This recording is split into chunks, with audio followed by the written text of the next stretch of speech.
Bonjour à toutes et bonjour à tous et bienvenue pour ce webinaire organisé par SRA.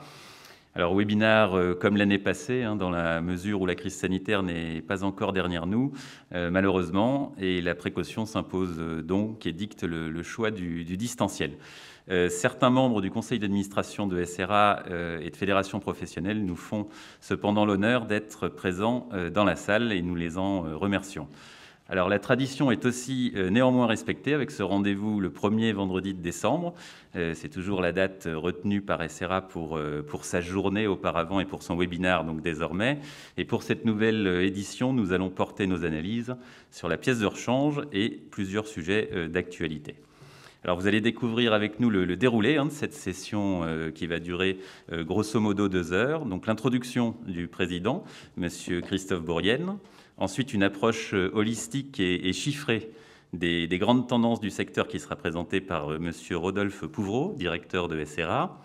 Un focus sur le développement de nouvelles technologies qui viennent faire bouger les lignes traditionnelles du marché, notamment les nouvelles offres d'éclairage, les blocs optiques. Ensuite, on aura une présentation très détaillée et d'actualité, là encore, de la stratégie d'un constructeur français, en l'occurrence Renault, qui a fait le buzz cette semaine sur ces sujets. Et enfin, un gros plan sur les pièces de réemploi et la croissance qui leur semble promise, malgré des freins à lever. Et pour couvrir l'ensemble de cette chaîne, nous aurons la chance de pouvoir nous appuyer sur l'expertise de plusieurs acteurs clés du marché, avec M. Merkling pour la FFA, M. Mondello pour la FFEA, M. Poincelet pour le CNPA, métier recycleur, et M. Levaillant, donc toujours pour le CNPA, cette fois métier carrossier. Alors je précise que ce webinaire se veut interactif. Vous pouvez poser vos questions via un numéro de portable, donc par SMS, ce sera plus commode que par téléphone. Je vous en remercie par avance et je vous incite à participer avec la même spontanéité et la même implication que si vous étiez dans l'amphithéâtre de la FFA pour poser vos questions, éventuellement faire part de vos remarques ou demander d'ailleurs des précisions à nos intervenants si vous le jugez utile. Voilà, pour ouvrir officiellement cette journée, j'ai le plaisir de céder la parole à M. Bourrienne, président de SRA. Christophe, à vous le soin. Merci Alexandre. Bonjour à toutes, bonjour à tous. En effet, il y a tout juste un an, nous avions déjà organisé un webinaire. C'était le premier dans l'histoire de SRA. Les contraintes liées au contexte sanitaire se poursuivent néanmoins. Donc malgré ce contexte, il nous semblait important de garder nos habitudes, d'évoquer ensemble les sujets qui sont les centres d'intérêt de SRA. La crise se poursuit, les contraintes organisationnelles perdurent, tandis que le milieu automobile, lui, continue d'évoluer. Avant de développer cet aspect, je suis ravi que M. Rodolphe Pouvreau ait rejoint SRA en tant que directeur. Il a déjà bien pris ses marques. Soutenu par son équipe, je ne doute pas qu'il saura accompagner l'évolution de SRA face aux défis qui nous attendent. À court terme, la crise sanitaire a impacté le coût de la réparation automobile, notamment celle prise en charge par les assureurs à la suite d'un sinistre. Par exemple, le marché a assumé les forfaits liés à la désinfection des véhicules jusqu'à cet été. Mais cette crise sanitaire continue de nous impacter. La vente des voitures neuves est en perte de vitesse, pour ne pas dire plus. La fourniture de certaines pièces pour alimenter les chaînes de fabrication, la fourniture d'autres pièces pour entretenir et ou réparer les véhicules commence à être problématique. Au mieux, les délais s'allongent, au pire, ils sont inconnus. Le coût des pièces continue, lui aussi, de croître fortement. L'augmentation du coût affiché pour l'année passée peut paraître moins importante que les années précédentes. Mais il ne faut pas oublier que la baisse de fréquence a aussi et surtout impacté les petits sinistres. À ce titre, cela a influé sur l'augmentation du prix moyen des pièces chiffrées par SRA. Dans ce contexte, l'ensemble des acteurs s'interrogent. D'ailleurs, si vous êtes connectés ce matin, c'est que probablement vous vous interrogez aussi. Je vais donc passer la parole à Rodolphe, à nos intervenants que je remercie de s'être rendus disponibles et de partager avec nous sur ces sujets. Ils évoqueront d'une manière plus précise ce sujet de la pièce de rechange. Merci à tous. Alors, Monsieur Bourrienne, juste peut-être une petite précision. Je sais que vous n'avez pas pu piloter tous les dossiers que vous le souhaitiez en 2021 et on comprend très bien pourquoi. C'était plus difficile de se voir, de faire certains ateliers techniques.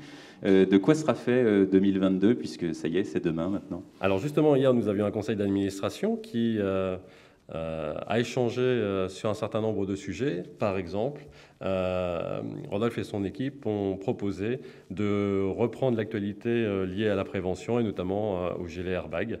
Donc c'est un des sujets parmi d'autres où, en effet, la dynamique de SRA va être relancée en ayant à nouveau la capacité de pouvoir se rendre et travailler ces sujets d'une manière autant dynamique que ce qu'ils avaient l'habitude de faire par le passé. Merci beaucoup, Monsieur Bourrienne. Et pour entrer de plein pied dans notre thème du jour, c'est désormais Monsieur Rodolphe Pouvreau, directeur de SRA, donc je le rappelle, qui va vous présenter plusieurs chiffres récents et surtout qui va les mettre en perspective et les faire parler. Rodolphe. Bonjour à toutes, bonjour à tous. Donc, pour illustrer le contexte, je vous propose de nous référer aux évolutions des coûts. L'année 2017 sera la référence pour l'ensemble des analyses qui vont suivre et sera donc notre base 100. Les indicateurs que je vais vous présenter proviennent des analyses faites par SRA, des rapports d'expertise des sinistres collisions pour les véhicules 4 roues inférieurs à 3,5 tonnes. Seront donc exclus de l'analyse tous les sinistres bris de glace, les vols, les vandalises et tous les événements liés aux événements naturels. Tout d'abord, concentrons-nous sur le coût moyen réparable. Donc, comme l'a dit Christophe tout à l'heure, ce coût moyen a connu des fortes augmentations ces dernières années, puisque sur les 4 dernières années, nous avons un coût moyen réparable qui augmente dans les expertises de 21%. Comme dit précédemment, l'année 2019, l'évolution entre l'année 2019 et 2020 est plus marquée que les précédentes années, puisque la situation de la crise sanitaire a engendré une baisse des fréquences de sinistres, mais également une modification des sinistres avec moins de chocs urbains. Le coût moyen main-d'œuvre et les coûts moyens ingrédients peinture augmentent, eux, respectivement de 16 et 15%. Quant au poste-pièce, celui-ci a augmenté sur ces 4 dernières années de 25%, d'où la décision d'axer cette réunion sur ce thème. En 2021, ce poste représente plus de la moitié du coût de la réparation. En complément du suivi des rapports d'expertise, d'année en année, SRA a élaboré aussi une méthode d'analyse des paniers pièces. Tout d'abord, un panier est utilisé pour calculer la classe de réparation utilisée dans la base de données à destination des services de tarification de nos adhérents. Ensuite, un deuxième panier statistique, est lui élaboré dans l'objectif de mesurer les tarifs des pièces, mais aussi leurs évolutions au fil des années. Vous pouvez retrouver le panier statistique sur notre site internet dans la rubrique réservée aux adhérents. Les éléments du panier pièces sont aussi l'élément mis en avant lors de nos rencontres que nous faisons avec les constructeurs tout au long de l'année. Durant ces réunions, nous proposons un échange avec les constructeurs sur le coût moyen de leur véhicule par rapport au rapport d'expertise, mais également une comparaison de la tarification des pièces par rapport au modèle du segment de la concurrence. Ce panier statistique est élaboré à partir d'un échantillon de véhicules. En 2021, c'était 246 véhicules. Cet échantillon évolue au fil des années puisqu'il doit être représentatif du parc des véhicules accidentés. Il couvre au minimum 80% du parc des expertises. Sur cet échantillon, nous appliquons systématiquement une pondération en chaque début d'année qui va correspondre à l'importance du parc accidenté sur l'année précédente. Sur cet échantillon de véhicules, nous allons chercher les tarifs des pièces constructeurs pour entre 50 et 60 pièces. Donc le nombre de pièces va varier en fonction des caractéristiques du véhicule. Ces pièces sont bien évidemment des pièces de carrosserie, mais également des pièces de refroidissement type radiateur, et également des éléments du train roulant avant. Nous appliquons ensuite une pondération sur ces prix de pièces en fonction de la fréquence de remplacement dans les rapports d'expertise.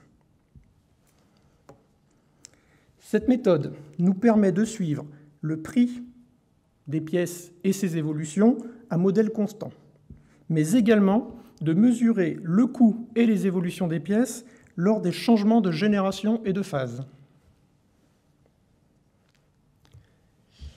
Essayons d'identifier les causes de cette augmentation du coût moyen dans les expertises grâce à ces indicateurs. Tout d'abord,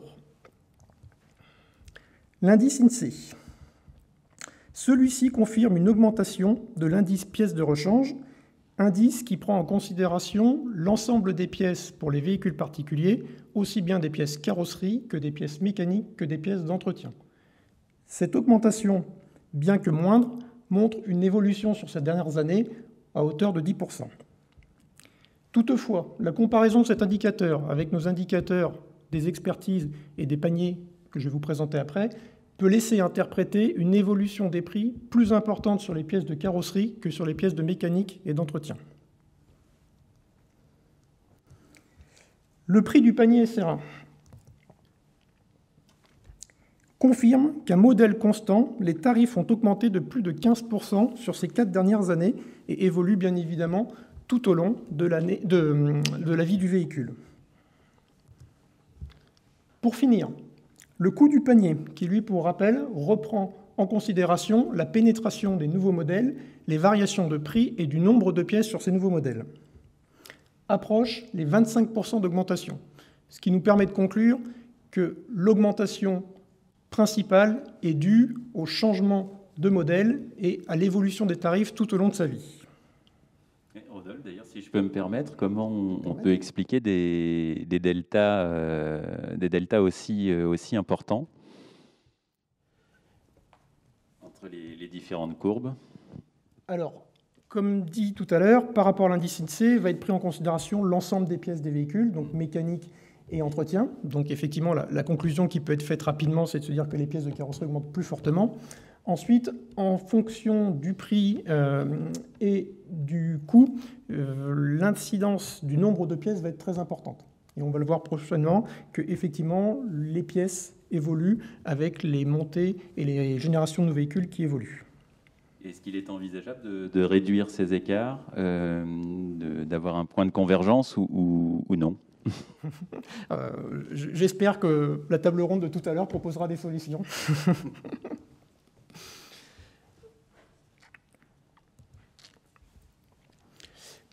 Pour résumer, nous pouvons considérer que l'augmentation du coût des pièces dans les expertises résulte de plusieurs paramètres. Bien évidemment, je vous l'ai dit tout à l'heure, de l'évolution du tarif des pièces tout au long de la vie du véhicule, mais également du taux de réparabilité technique des pièces. Des expertises, nous avons constaté un taux de réparation qui était en baisse ces dernières années. En 2017, 32,6% des pièces étaient réparées dans les rapports d'expertise, alors que cette année, en 2021, ce taux diminue à 30,2%. Autre constatation cette année au niveau des rapports d'expertise va être le nombre de pièces. Et comme on le disait tout à l'heure avec Alexandre, effectivement, les nouvelles générations comptabilisant de plus en plus de pièces sur ces véhicules, le nombre de pièces moyen par rapport d'expertise a évolué de manière relativement importante, puisqu'entre 2017 et 2021, ce nombre de pièces impactées dans les rapports d'expertise a évolué de 10%. Nous étions à 5,7 pièces en moyenne impactées lors des événements en 2017, quand cette année, nous atteignons les 6,3 pièces.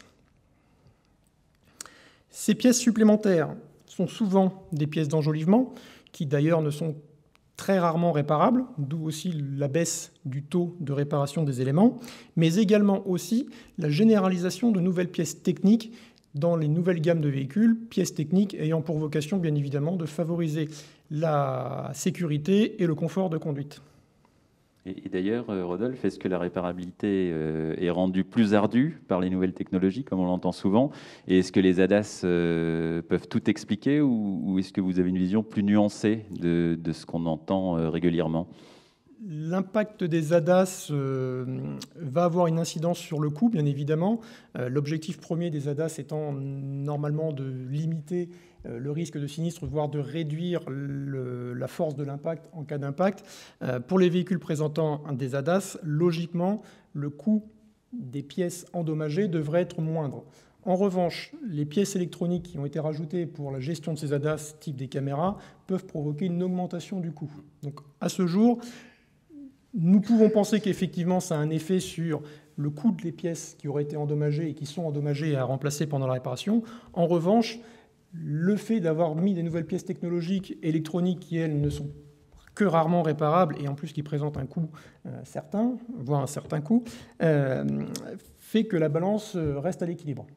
Donc c'est donc plus nuancé que ce qu'on entend parfois. Et juste un petit exemple, par exemple, des pièces d'enjolivement qui sont régulièrement... 2-3 exemples parce que de cette famille de pièces dont on entend peu parler.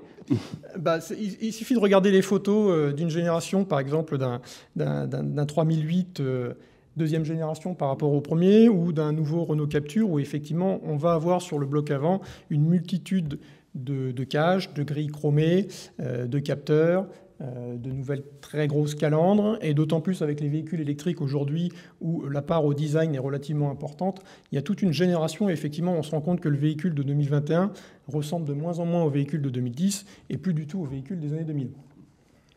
Merci. Autre facteur aussi au niveau de la réparabilité, ça va être la capacité aussi du monde de la réparation. Donc là, je laisserai les acteurs tout à l'heure en parler s'ils le souhaitent au niveau de la table ronde, sur l'appréciation et leur capacité justement à s'adapter à toutes ces nouvelles pièces qui rentrent en ligne de compte, donc aussi bien des pièces de peau, type pièces en différents plastiques, mais aussi les pièces en acier et en aluminium, dans lequel effectivement il y a un accompagnement qui est nécessaire pour pouvoir réparer ces éléments.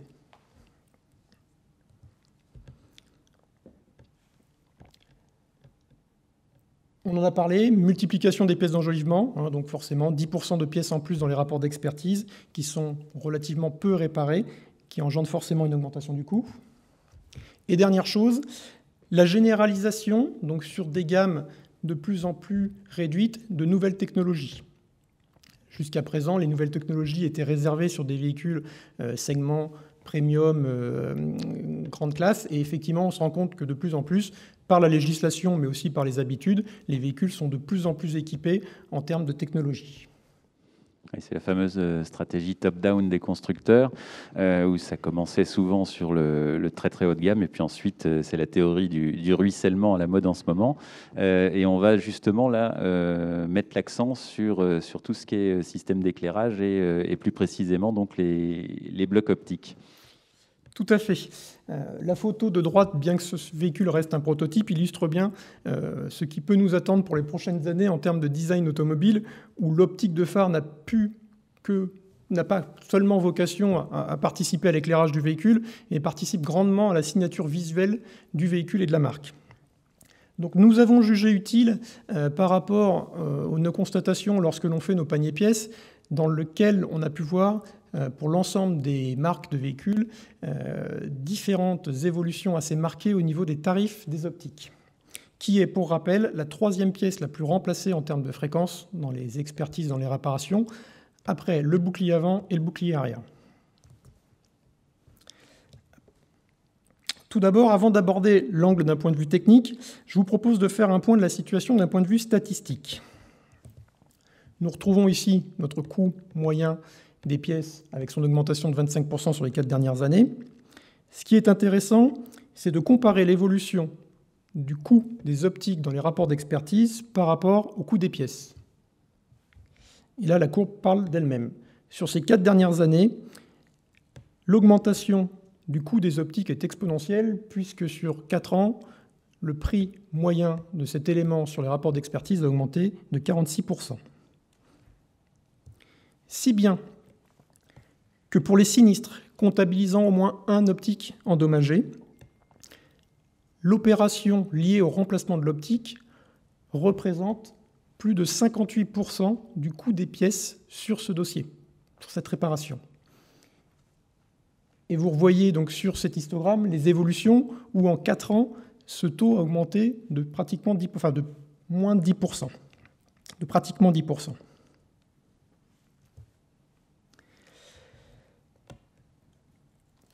Parlons technique, un petit peu. Je vais vous présenter rapidement les différentes technologies que nous pouvons retrouver sur les optiques des véhicules. Tout d'abord, l'optique halogène, qui est toujours le modèle d'optique le plus présent sur le parc, puisqu'il représente, en termes de représentativité du parc européen, 85% d'équipements sur les véhicules aujourd'hui.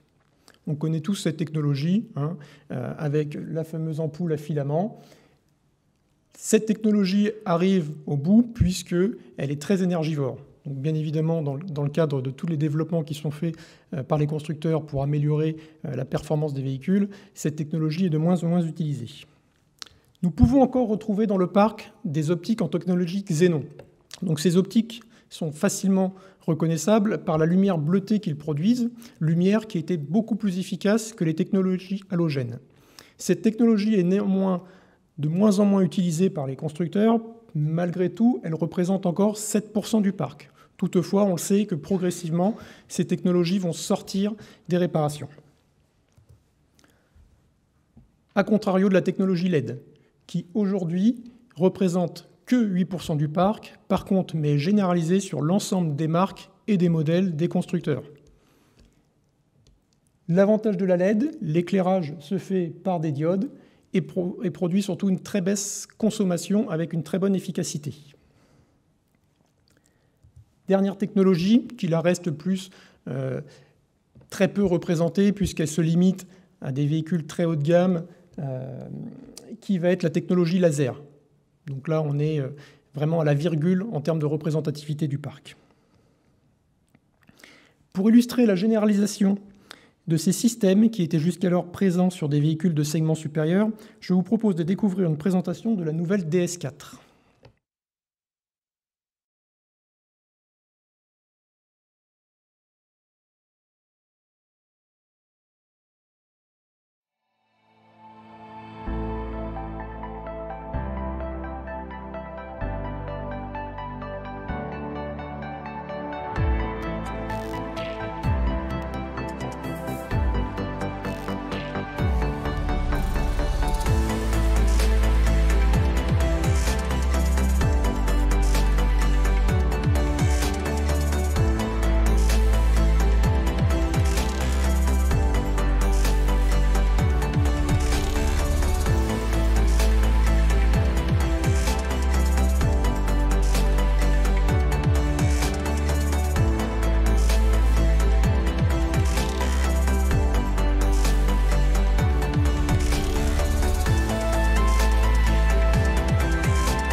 On a une illustration qui est assez graphique, c'est agréable. En revanche, sur le LED, en plus, on sait donc que c'est promis à une croissance, pour le coup, qui va être particulièrement vive. Il y a plusieurs études réalisées sur le sujet, notamment récemment.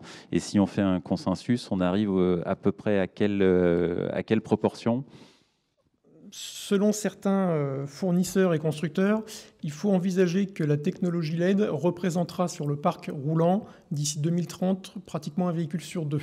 C'est ça, par rapport donc, à la valeur qui apparaît à l'écran, qui est pour le moment que de 8%. Donc c'est une croissance plus qu'exponentielle même.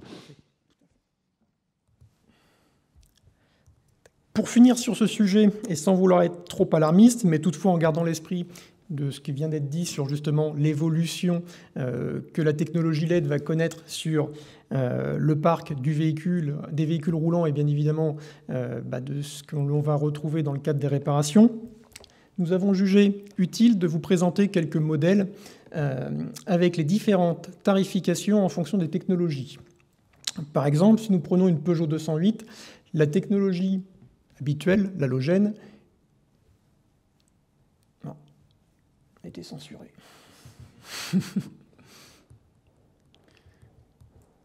Excusez-moi. Et voilà. Dès qu'on parle tarif. Donc voilà, lorsqu'on regarde les tarifs en fonction de la technologie, quelques éléments. Lorsqu'un optique sur une 208 ne coûtait un peu moins de 400 €, aujourd'hui en technologie LED peut aller atteindre jusqu'à 1 000 €. Et je vous laisse découvrir sur d'autres véhicules significatifs. Donc on avait un petit peu cette même ampleur de tarifs sur le Ford Kuga entre une technologie halogène et une technologie au xénon qui est vouée à disparaître de par le développement de la LED. Par contre, vous avez la même proportion sur une Renault Mégane où aujourd'hui un optique LED, le prix moyen pour un véhicule courant se situe facilement à partir de 1 000 €. Et nous avons même pris des exemples un peu plus marquants, comme par exemple l'Audi A4 dernière génération, où la technologie halogène dépassait les 500 €. La technologie LED dépasse les 2 500 €. En revanche, dès lors où on aborde la technologie des LED Matrix, donc qui a été présentée sur la vidéo de Citroën, ce prix peut varier et peut augmenter à plus de 3 000 €. Et pour la petite histoire et l'information, on a même creusé un petit peu la piste de la réflexion sur les optiques laser. Bon, rassurez-vous, pour l'instant, il n'y en a pas énormément sur le marché, mais si cette technologie était vouée à se développer, sachez qu'un optique laser peut facilement dépasser les 4 000 €, voire même atteindre les plus de 8 000 € pour certains modèles. On ne les a pas fait figurer sur le slide, mais effectivement, pour certains modèles, alors certes très très haut de gamme, donc de faible diffusion, on arrive, le bloc optique vaut le prix d'une petite voiture. Voilà. Sans compter que ces nouvelles technologies comme les LED entraînent aussi le besoin d'opérations de main-d'œuvre supplémentaires, puisque la technologie LED et les LED Matrix vont être liées aussi au système de caméras et de capteurs liés aux ADAS, justement pour la perception et la modification des phares, vont nécessiter systématiquement, même pour un dépôt de l'optique, que le véhicule soit reprogrammé pour que le système fonctionne. Donc en plus du tarif de la pièce qui est bien évidemment supérieur à la technologie halogène, il y aura aussi des frais de main-d'œuvre qui vont être liés supplémentaires par rapport à la technologie qui est aujourd'hui la plus représentée sur le marché. Heureusement que j'ai dit en amont que je ne voulais pas être alarmiste.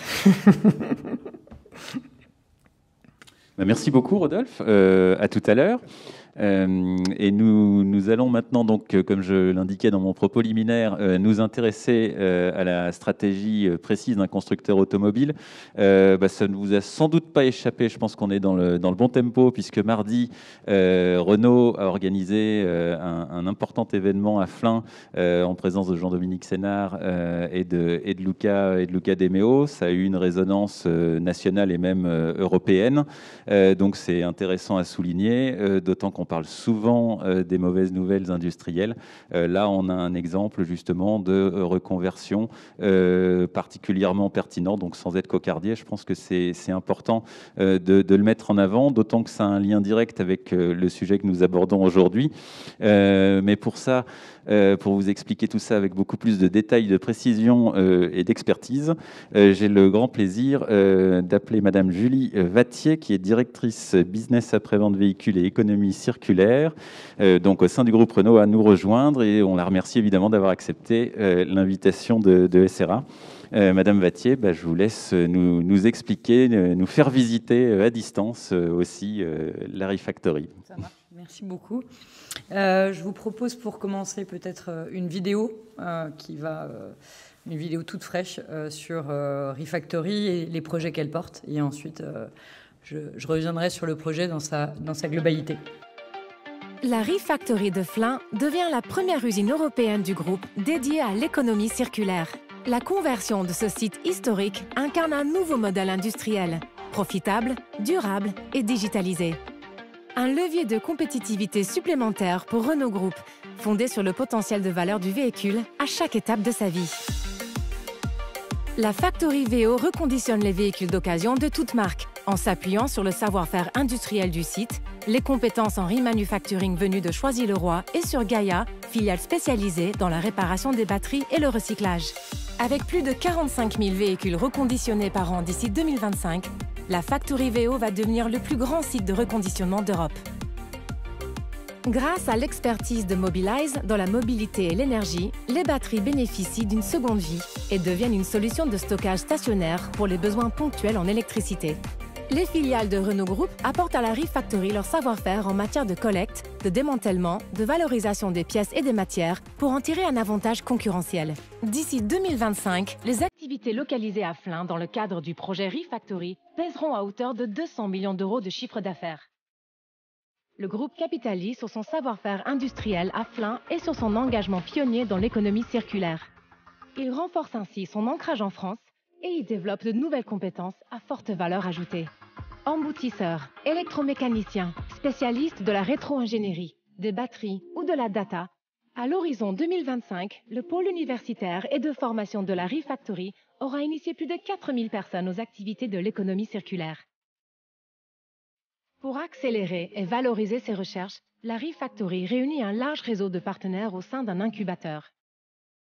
Passerelle stratégique entre ce laboratoire et les activités du site, le Centre d'innovation de l'industrie du groupe développe à Flins de nouvelles activités au service de l'industrie 4.0 et de la transition écologique, comme le prototypage, l'impression 3D, la maintenance ou la mise à niveau de moyens de production. Cette première Refactory trouve ses racines dans l'histoire de Renault Group et invente un nouveau modèle d'industrie au profit d'une mobilité plus durable. Voilà. Alors maintenant, je vais vous parler de manière un peu plus globale de ce beau projet qui est la Refactory Flins, alors qui est évidemment un projet de reconversion d'un site industriel, vous l'aurez compris, mais qui porte aussi la vision du groupe Renault sur les activités économie circulaire et sur la place qu'elles doivent prendre dans ces opérations.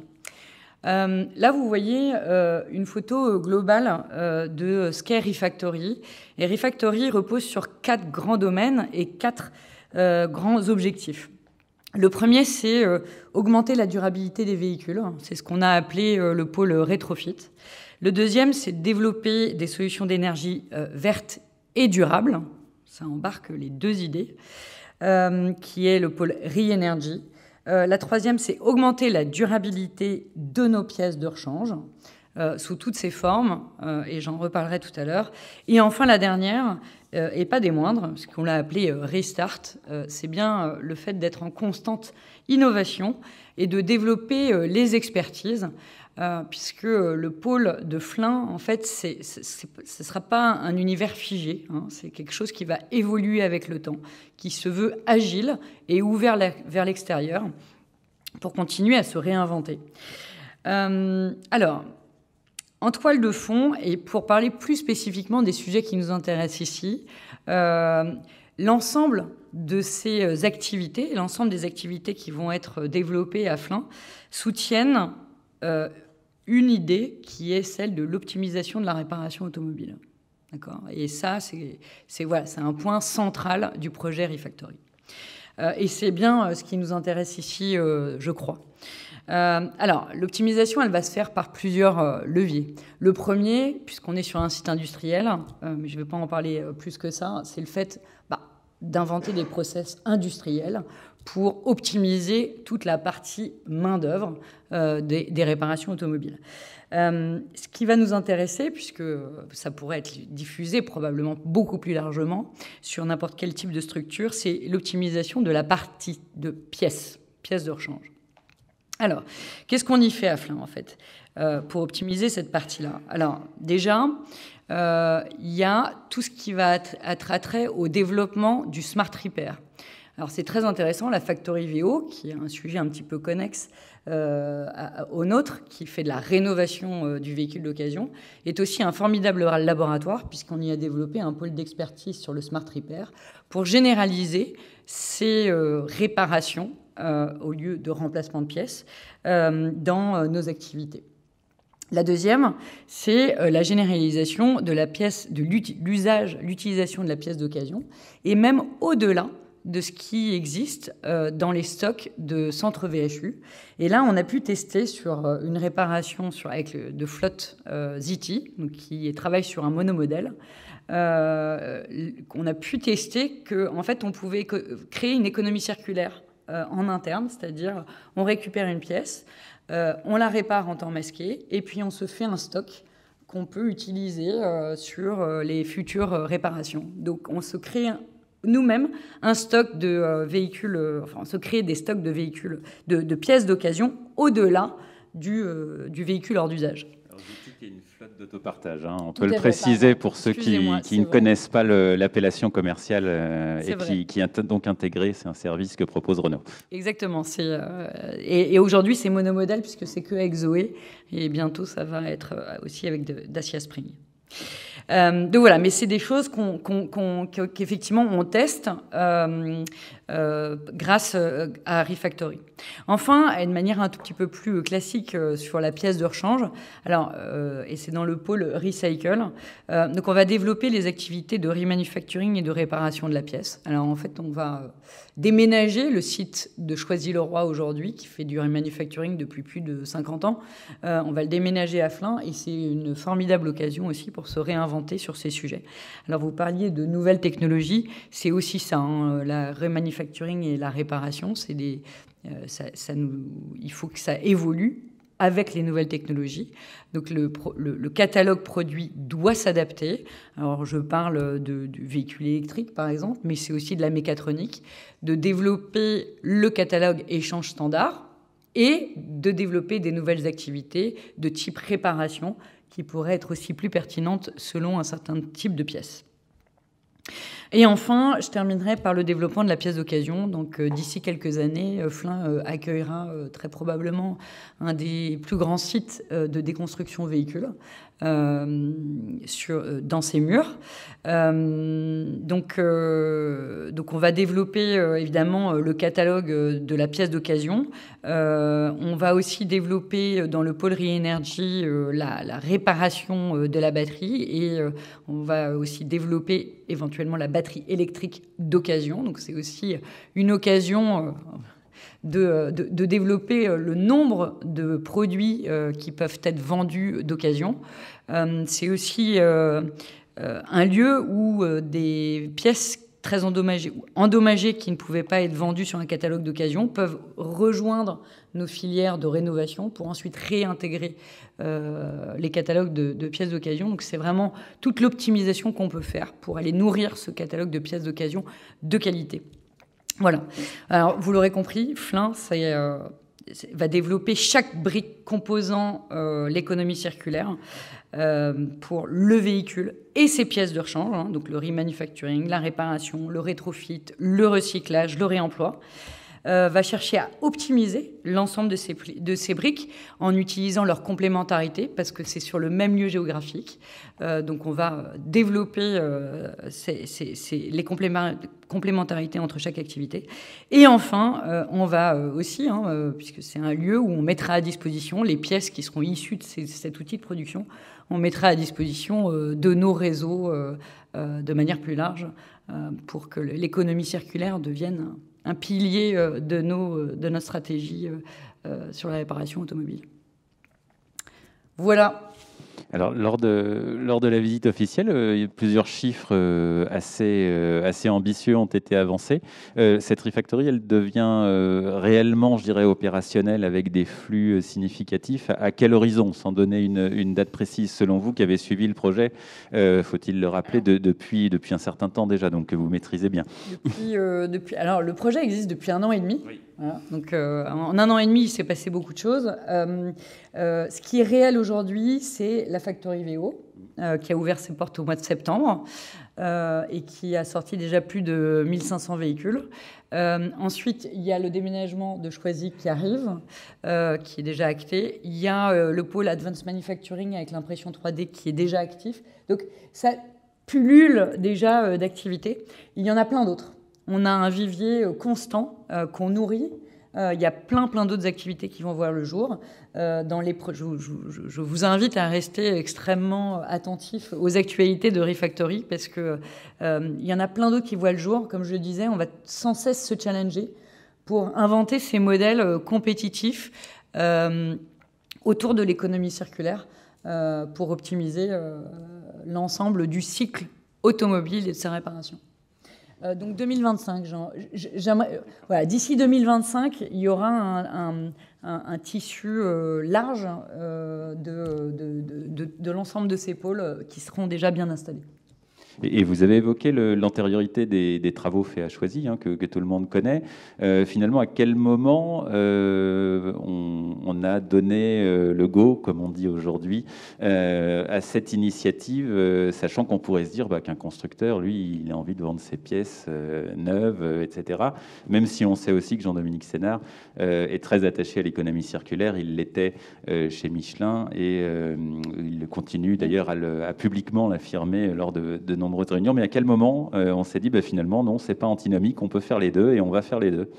Alors, Choisy existe, alors Remanufacturing, l'échange standard, ça existe depuis 70 ans. Donc ça fait longtemps qu'on a parié sur un bout de l'économie circulaire. En tout cas, là, c'est formalisé et médiatisé. Ouais, là, on va beaucoup plus loin. Je pense qu'il y a une extrême nécessité. Enfin, je veux dire, je pense qu'on a tous conscience aujourd'hui qu'on ne peut pas continuer dans le cycle du neuf sans cesse. Évidemment, ça coexiste. Mais même la pièce d'occasion, j'ai envie de vous dire, la pièce d'occasion, c'est encore plus un sujet.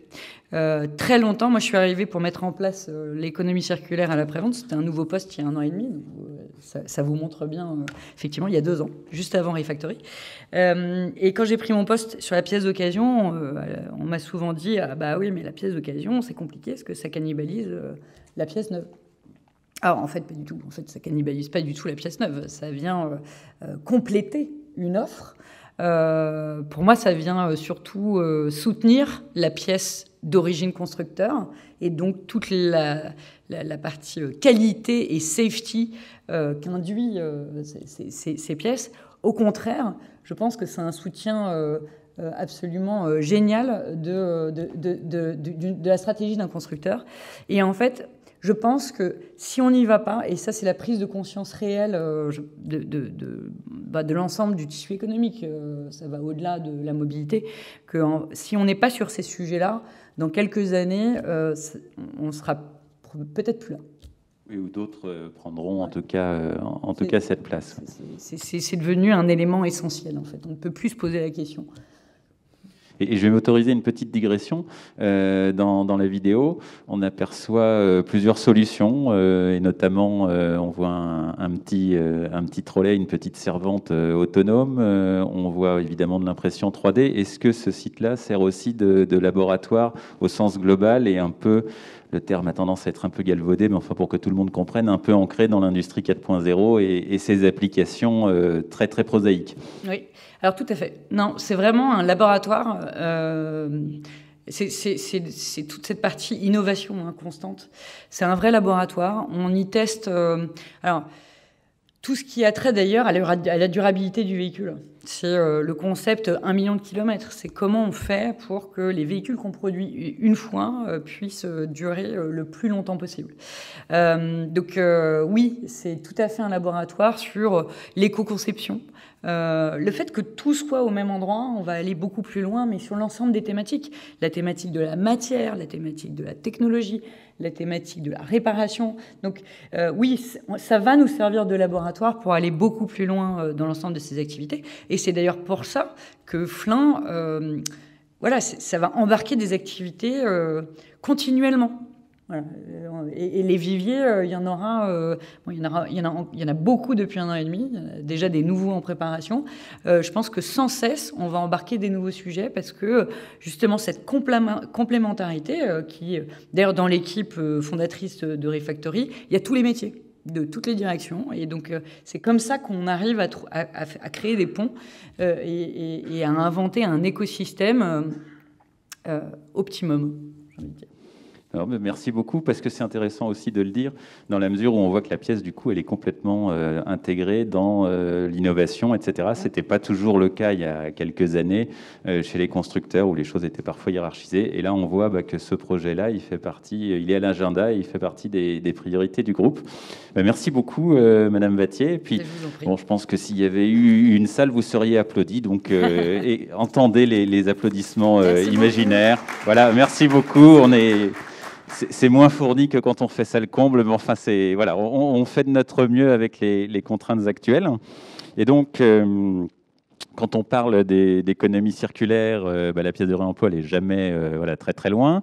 Et Rodolphe, donc vous revenez pour nous donner quelques données de cadrage et mieux appréhender cette problématique avant d'entrer dans la table ronde où on aura de plus amples détails et de plus amples points de vue.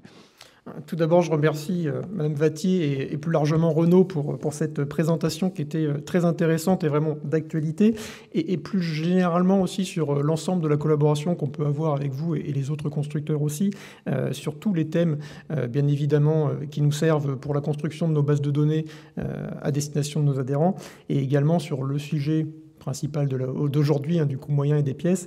Et effectivement, ces échanges collaboratifs sont très importants pour nous et permettent d'être aussi précis et aussi pointus que SRA peut l'être. Donc pour continuer sur le thème de la pièce de réemploi, les différents indicateurs SRA confirment une augmentation de l'utilisation de la pièce de réemploi en 2021, puisque cette courbe présente le pourcentage de pièces de réemploi utilisées sur l'ensemble des expertises. Ce chiffre, bien que bas, reste assez remarquable sur cette année puisqu'il a connu une évolution de 20%. 2021, 3,6% des pièces utilisées dans les rapports d'expertise étaient des pièces de réemploi.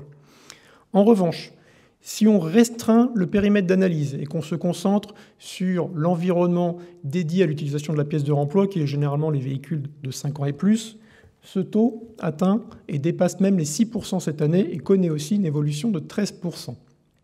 Toutefois, l'analyse par ces deux indicateurs pourrait être faussée et tronquée par la multiplication des pièces qui se généralisent dans les pièces, dans le post-pièce dont je vous parlais tout à l'heure, puisque plus on rajoute des pièces, forcément, même si on rajoute des pièces de réemploi, le taux restera toujours dans la même proportion. Donc pour pouvoir permettre donc de mesurer l'implication et l'utilisation de la pièce de réemploi, nous avons décidé cette année chez SRA d'utiliser un nouvel indicateur qui est le pourcentage de rapports d'expertise qui contiennent au moins une pièce de réemploi. Et donc, en 2017, quand ce taux était aux alentours des 8%, atteint cette année un taux de 11,6%, ce qui représente une augmentation entre 2021 et 2020 de 22% d'augmentation d'utilisation de la pièce de réemploi. Cet indicateur est important à conserver à l'esprit, compte tenu des différentes communications que nous pouvons avoir en ce moment de différents organismes, dont celui de la Fédération française de l'assurance, qui se place comme promoteur de l'utilisation de la pièce de réemploi. Merci beaucoup, Rodolphe. Et nous allons donc, sans plus attendre, passer à la table ronde. L'heure est venue et je vais donc inviter les membres de notre panel à venir me rejoindre. Alors, il y a Monsieur Merkling pour la FFA. Je pense que vous allez occuper le pupitre. Il y a aussi Monsieur Mondello, comme je le disais initialement, pour la FFEA, donc l'expertise, anciennement ANEA.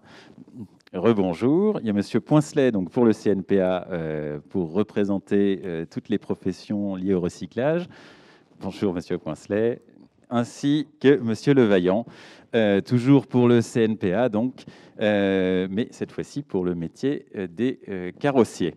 Alors, vous allez sans doute vous interroger sur la configuration de cette table ronde, qui est en effet relativement atypique. Mais alors, ce n'est pas du tout une coquetterie de notre part. Là encore, ce sont les conséquences des mesures de précaution et de distanciation qui ont été à nouveau un peu durcies. Donc voilà, c'est pour ça que les quatre intervenants ne sont pas à la table.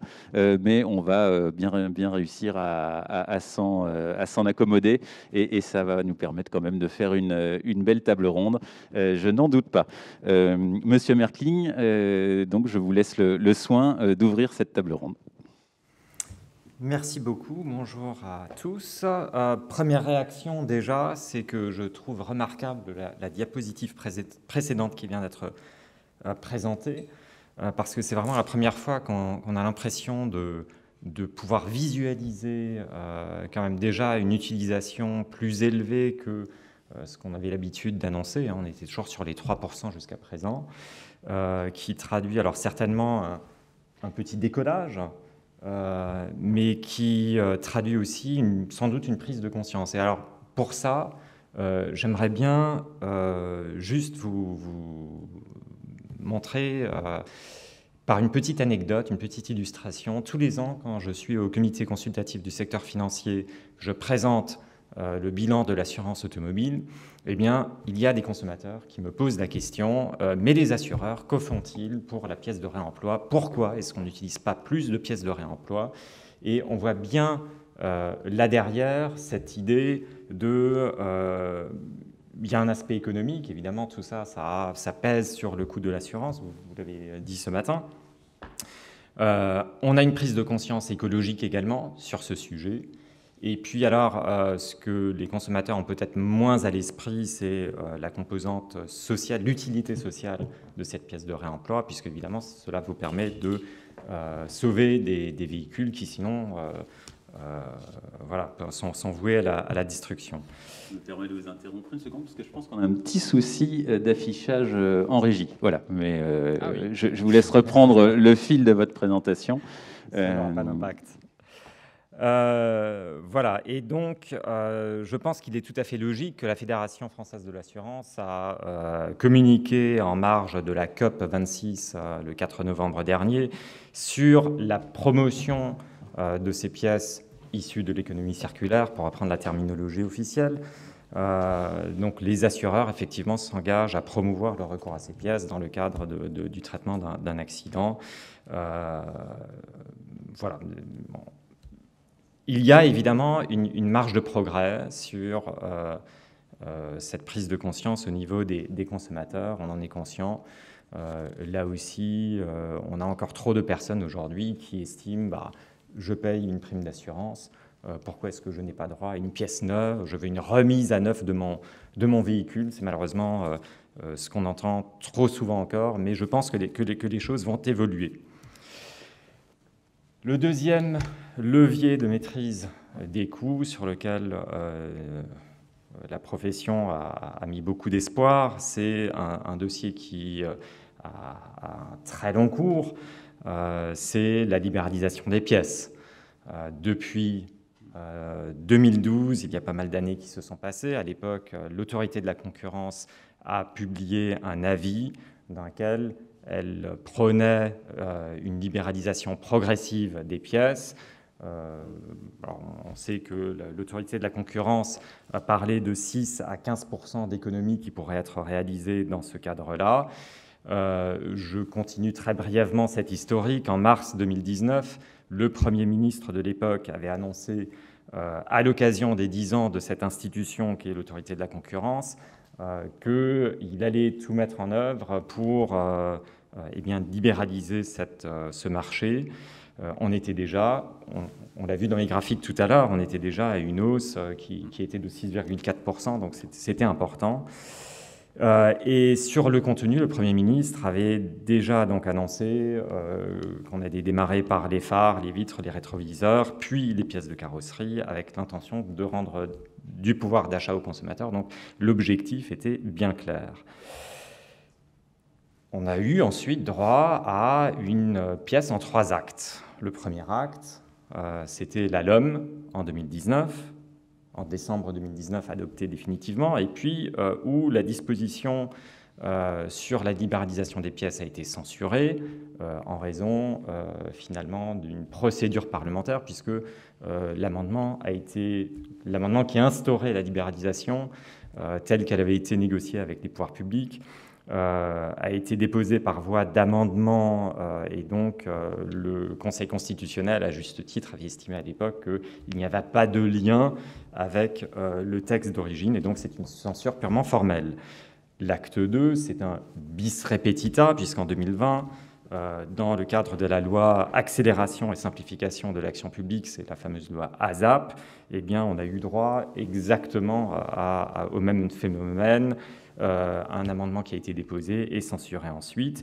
Il a fallu attendre la loi climat, donc cette année au mois d'août, où nous avons eu quelques frayeurs, puisque on se disait que les choses allaient évoluer exactement de la même manière. Aux surprises, l'article 32, dans lequel figure la fameuse libéralisation, eh bien cet article 32 ne faisait pas partie des 14 articles qui ont été censurés par le Conseil constitutionnel. Et donc, sur le papier, aujourd'hui, nous avons une date du 1er janvier 2023 dans laquelle on a cette libéralisation complète pour les pièces de vitrage et puis pour un certain nombre d'autres pièces, les rétroviseurs, les phares, les pièces de carrosserie qui sont fabriquées par les fabricants de première monte. On a cette libéralisation également. Le troisième volet, c'est toujours au 1er janvier 2023, l'abaissement de la durée de protection. Donc c'est le monopole qui est conféré aux constructeurs qui passe de 25 ans aujourd'hui à 10 ans. Alors ça va quand même faire pas mal d'attentes encore pour voir les effets. Les premiers effets concrets sur le marché ne seront pas immédiats, loin de là. Oui. Alors néanmoins, la profession se félicite de cette première étape qui est vraiment indispensable. Et nous partageons cette satisfaction avec beaucoup d'autres acteurs. Mais en pratique, effectivement, il faut malheureusement adopter beaucoup de prudence parce que, alors, le consommateur, théoriquement, est le premier à en bénéficier. Je rappelle que tous les accidents ne sont évidemment pas couverts, ne sont pas tous garantis par les assureurs. Tout cela dépend évidemment de votre niveau de couverture, en particulier si vous avez souscrit une assurance tout risque, ce qui est le cas pour 65% des véhicules en moyenne. On a un effet âge du véhicule. Quand vous pensez que le fichier des véhicules assurés nous dit que l'âge moyen du parc français est de 11 ans pour les véhicules de moins de 3,5 tonnes. S'il faut attendre 10 ans pour le modèle, pour pouvoir acheter des pièces libéralisées, eh bien, on perçoit tout de suite que ça va être relativement limité en impact. Un parc qui vieillit d'ailleurs, régulièrement ces dernières années. Là. On était encore à 10,9 ans l'année dernière. Et puis, je dirais, il y a un autre élément qui doit nous inciter à la plus grande prudence. Là, c'est est-ce que la production de ces pièces va être rentable ? Les pièces par des producteurs alternatifs, parce que, de la même manière, on a l'effet âge, des 10 ans qui est assumé et qui est visible, et puis après, on a les petites choses que l'on ne voit pas, en tout cas pas un œil non averti sur des blocs phares, et qui font que, typiquement, l'affichage de marque rend compliqué la production de pièces alternatives. Donc c'est pourquoi la Fédération française de l'assurance demande que soit réalisé tous les 2 ans un bilan de l'impact de cette loi afin que nous disposions d'éléments factuels et que nous puissions adapter la législation si nécessaire.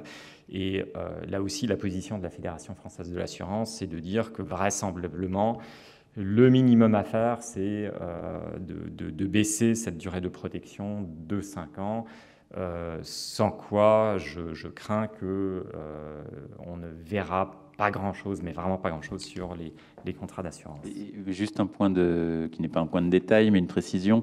La demande, elle a été exprimée officiellement déjà. C'est en cours ou... Absolument. Alors ça a déjà été exprimé. Nous avons par ailleurs des propositions qui seront faites à l'égard de l'ensemble des candidats à la présidentielle, et donc ce seront des éléments publics.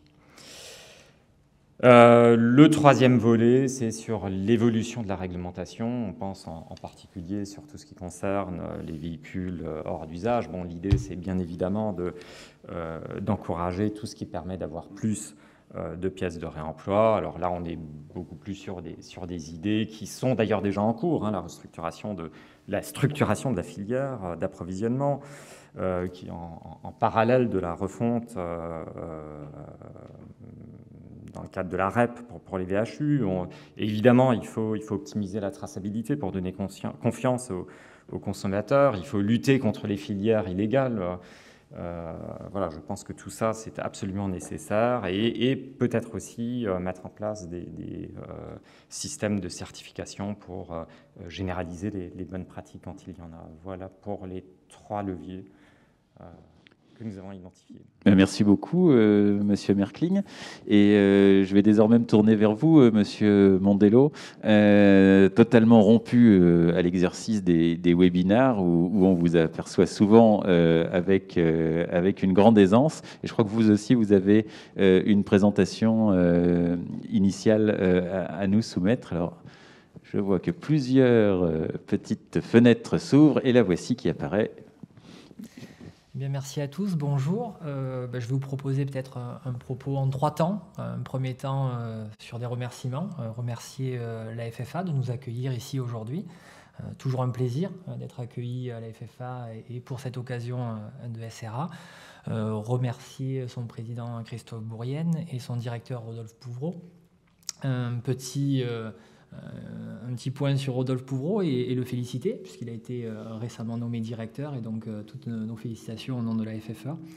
Le deuxième temps, il va concerner une présentation très rapide de la FFA, puisque tout le monde la connaît sous son précédent nom, hein, sous le nom de l'ANEA, l'Alliance nationale des experts en automobile. Et ce que je propose, c'est rapidement de vous indiquer pourquoi elle a changé de nom et ce qu'elle va proposer pour ses adhérents et pour tout l'écosystème de la prévente dans les mois et les années à venir. Donc si on peut avancer sur la présentation, parce que je n'ai pas de contrôle. Donc l'ANEA, devenue fraîchement FFA au terme d'un conseil d'administration, va proposer à tous ses adhérents, et alors quand je dis tous ses adhérents, évidemment c'est le premier point d'actualité, puisque vous le savez, le BCA a rejoint l'ANEA cette année, et à cette occasion, eh bien, cela nous permet d'avoir une représentativité qui est quasi totale, hein, puisqu'on représente 99% des entreprises d'expertise en France. La FFEA, c'est aujourd'hui plus de 5100 personnes qui sont représentées, 492 cabinets d'expertise, et puis un certain nombre d'événements qui sont organisés, 35 au total sur l'année, des grandes commissions de travail et quasiment 60 élus qui œuvrent chaque jour au sein de ces commissions et dans les différentes régions. Une des particularités de la FFEA, c'est d'être représentée bien sûr dans toutes les régions de France au travers de ses présidents, et bien sûr, quand je parle de la France, j'indique aussi les régions d'outre-mer et les territoires d'outre-mer.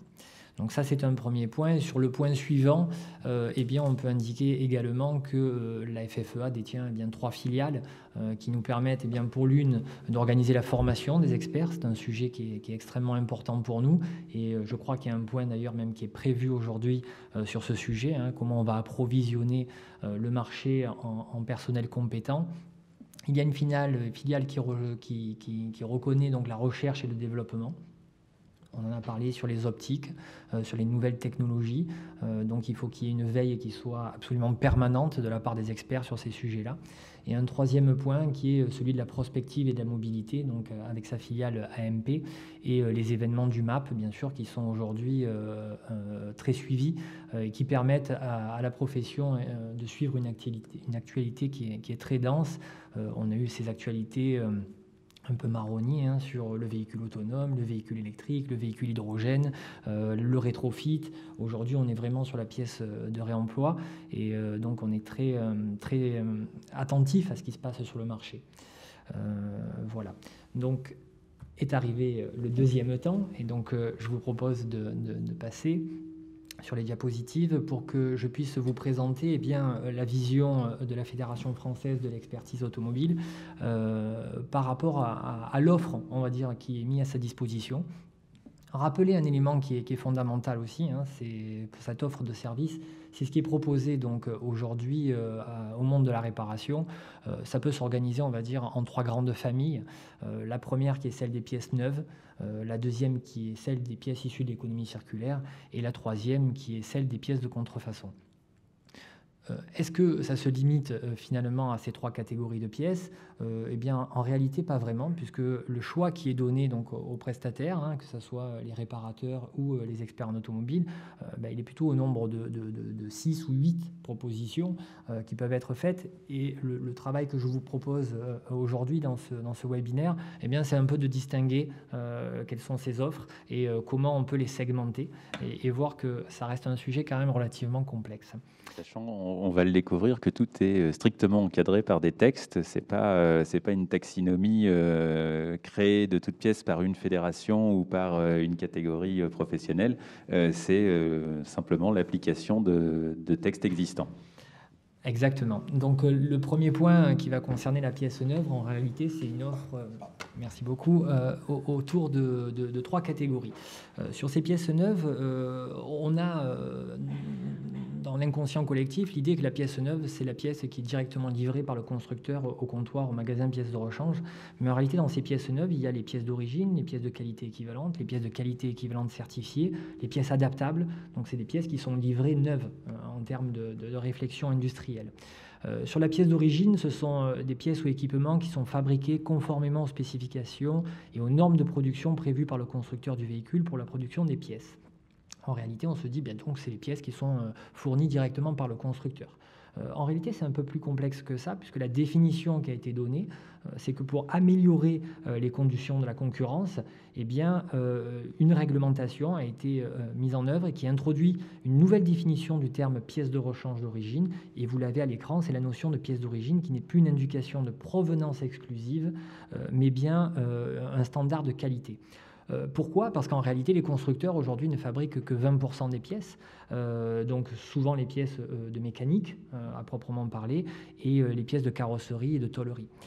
Tout le reste de ces pièces sont achetées pour les 80% restants des équipementiers. On a facilement dans l'idée les optiques, par exemple, on en a longuement parlé ce matin, un phare qui est fabriqué par exemple Hella ou Valeo, eh bien, est fabriqué chez Hella et Valeo et aussi proposé au constructeur pour sa première remonte. Donc c'est un premier chapitre sur la pièce d'origine. On a ensuite la pièce de qualité équivalente, donc pièces devant être d'une qualité suffisamment élevée pour que leur emploi ne porte pas atteinte à la réputation du réseau agréé en question. Donc vous retrouvez les textes, vous en avez parlé, qui sont associés à ces pièces et qui permettent de considérer la réglementation qui fait foi. Et ces pièces de qualité équivalente, elles peuvent même parfois avoir une qualité supérieure à la pièce d'origine. Donc ça, c'est important de le rappeler et de dire que cette pièce, eh bien, évidemment, elle peut se substituer à la pièce d'origine dans un certain nombre de cas. Et enfin, le dernier cas que j'aborderai sur la pièce neuve, c'est la pièce adaptable, alors qui pour le coup fait un peu exception puisqu'elle ne répond à aucune forme de réglementation. Cette pièce adaptable, elle se substitue aux pièces utilisées lors du montage du véhicule, mais elles ne sont ni d'origine ni de qualité équivalente, et en réalité on ne sait pas trop comment les apprécier ces pièces-là, et pour le coup vous noterez la couleur du bandeau que j'ai. Je vous propose ensuite de passer à la pièce issue de l'économie circulaire. Et là encore, pièce issue de l'économie circulaire, on se dit que c'est finalement en raccourci la pièce de réemploi, la pièce d'occasion. C'est là encore un petit peu plus complexe que ça. Et si on fait le détail de ces pièces, eh bien on a ces fameuses pièces de réemploi qui sont issues du démontage de véhicules, tout simplement, avec la filière VHU, commercialisées par les centres de traitement des véhicules hors d'usage, agréées ou par des installations autorisées, après avoir été préparées en vue de leur réutilisation, conformément au Code de l'environnement. Vous vouliez intervenir? Et agréées et installations autorisées. Et donc ces pièces de réemploi, eh bien c'est là qu'on est dans ce schéma très vertueux de la pièce issue de l'économie circulaire qui retrouve, on va dire, une seconde vie, voire une troisième vie, puisqu'il n'y a pas de limite finalement dans la pièce de réemploi. On a ensuite les pièces échange standard. On y pense peu, on y pense souvent dans la pièce mécanique, mais par rapport à ce que disait notre intervenante de Renault ce matin, eh bien, on peut imaginer que demain, on ait des pièces qui soient pas seulement considérées pour la pièce de mécanique. On a souvent en tête boîte de vitesse mécanique, moteur pour l'échange standard, mais ça peut considérer aussi les pièces de toutes d'autres sous-ensembles de carrosserie. Et ensuite, on a les pièces rénovées, c'est quelque chose dont on parle peu aussi, qui a été indiqué ce matin, qui sont des pièces d'occasion qui sont démontées et dont les éléments sont réparés et qui peuvent retrouver une vertu pour être remontés sur des véhicules réparés. Donc on voit déjà à ce stade que la pièce finalement de réemploi, c'est pas seulement un ou deux domaines d'application, mais on est déjà à 6. Dans la pièce de qualité équivalente, on en a parlé, on peut imaginer aussi qu'il y a de la pièce de qualité équivalente certifiée. Et puis ensuite, si on part sur le dernier domaine qui est la pièce de contrefaçon, alors on va aller très vite sur ce domaine-là, puisque évidemment, on n'a aucune envie que ces pièces viennent pénétrer le marché. Mais pour autant, on a beau ne pas avoir envie qu'elles pénètrent le marché, elles sont souvent déjà bien présentes. La pièce de contrefaçon, réalisée par un fabricant en violation des droits de propriété intellectuelle et ou industrielle d'un tiers, et dont la fabrication, l'importation, la commercialisation, la détention ou l'utilisation peuvent donner lieu à des sanctions pénales. Hurrah! Néanmoins, ce qu'on remarque, et c'est un fait de société, c'est que la contrefaçon de pièces automobiles a fortement augmenté, et notamment depuis cet épisode de pandémie. Évidemment, vous l'aurez compris, parce qu'on a un vrai problème de disponibilité, et bien, le consommateur qui va rechercher de la pièce, il va aller peut-être naturellement vers de la pièce neuve, et puis ensuite sur de la pièce de qualité équivalente, et puis ne trouvant pas de pièce, il peut être rendu à consommer de la pièce de contrefaçon. Cette pièce, elle est de plus en plus présente. Je vous ai donné un petit indicateur qui est la Direction générale du commerce de la Commission européenne qui indique que les pays de l'Union européenne, donc les entreprises, perdent environ 200 milliards par an en raison de contrefaçon de produits de consommation de marque. Et à l'échelle mondiale, on estime que jusqu'à 9% de l'économie mondiale repose sur des produits de contrefaçon faisant l'objet d'un trafic dont bon nombre sont des pièces automobiles. Et donc ça, c'est indiqué au niveau de la DGCCRE.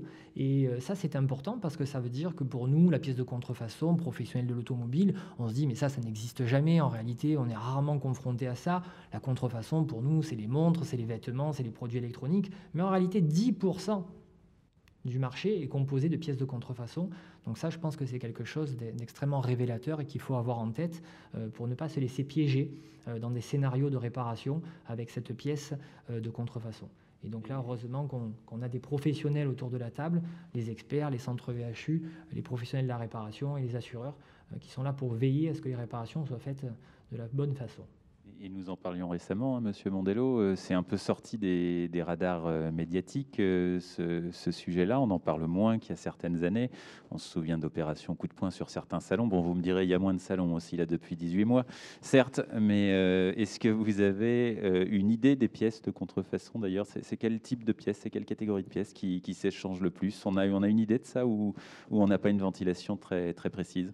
On a une ventilation plutôt précise en fait. Ça va être des pièces qui sont très faciles à contrefaire puisque évidemment ce qui fait l'attrait de la pièce de contrefaçon pour le consommateur, c'est son prix. Donc il faut avoir des coûts de revient qui sont très faibles. Donc c'est souvent des pièces de peau, des pare-chocs. Ça peut être des pièces mécaniques comme les filtres à particules, des pièces qui ont un prix à l'achat en pièces neuves très important et sur lesquelles ils peuvent avoir une marge relativement importante. Ce qu'il faut avoir en tête, c'est que la contrefaçon, c'est pas de l'esthétique. C'est-à-dire qu'au-delà du côté pénal qu'on peut imaginer avec les sanctions parce qu'il y a des marques, des brevets, des designs, moi ce qui m'interpelle, c'est la sécurité surtout. C'est surtout ça, c'est de se dire que cette pièce, c'est pas qu'elle sera moins ajustée, qu'elle aura un alignement qui sera inintéressant, c'est certainement qu'elle risque de mettre en danger la vie des utilisateurs. Donc c'est ça qu'il faut avoir en tête, au-delà du prix. Et puis vous dites aussi que d'une manière générale, c'est pas très vertueux, puisque finalement, ça passe souvent par des plateformes sur Internet. Ensuite, on se fait installer ça souvent en payant en espèces.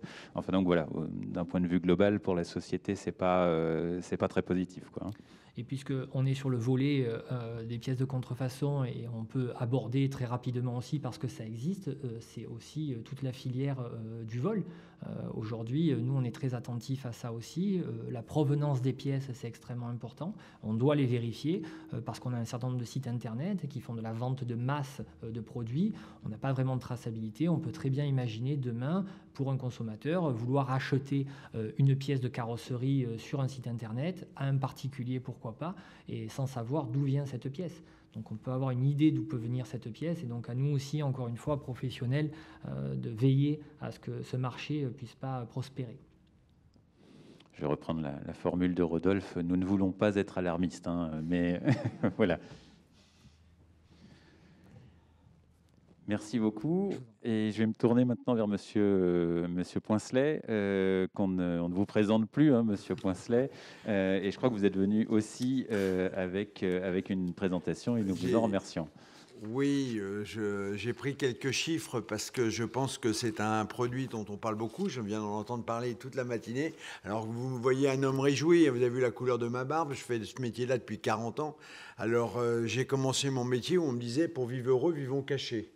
Alors effectivement, entre hier et aujourd'hui, vous voyez l'évolution et vous imaginez mon plaisir d'être aujourd'hui parmi vous pour pouvoir parler de ce produit. Mais il me semble intéressant que l'on mette un petit peu, concernant ce produit, ce qu'on va appeler l'église au milieu du village, pour pouvoir un petit peu donner en quelques chiffres ce que représente et ce que peut potentiellement représenter la filière des pièces de réemploi, puisque nous avons des obligations réglementaires, comme l'a dit Monsieur Andello, nous sommes à des entreprises agréées, nous avons un contrôle annuel par un organisme certifié sur la conformité de notre agrément, et en même temps, tous les ans, nous avons des obligations de remonter des chiffres à l'ADEME. Nous avons ce qu'on appelle nos déclarations ADEME, sur lesquelles on précise, entre autres, toutes les marques, les modèles, les années de première mise en circulation de la totalité des véhicules que l'on détruit.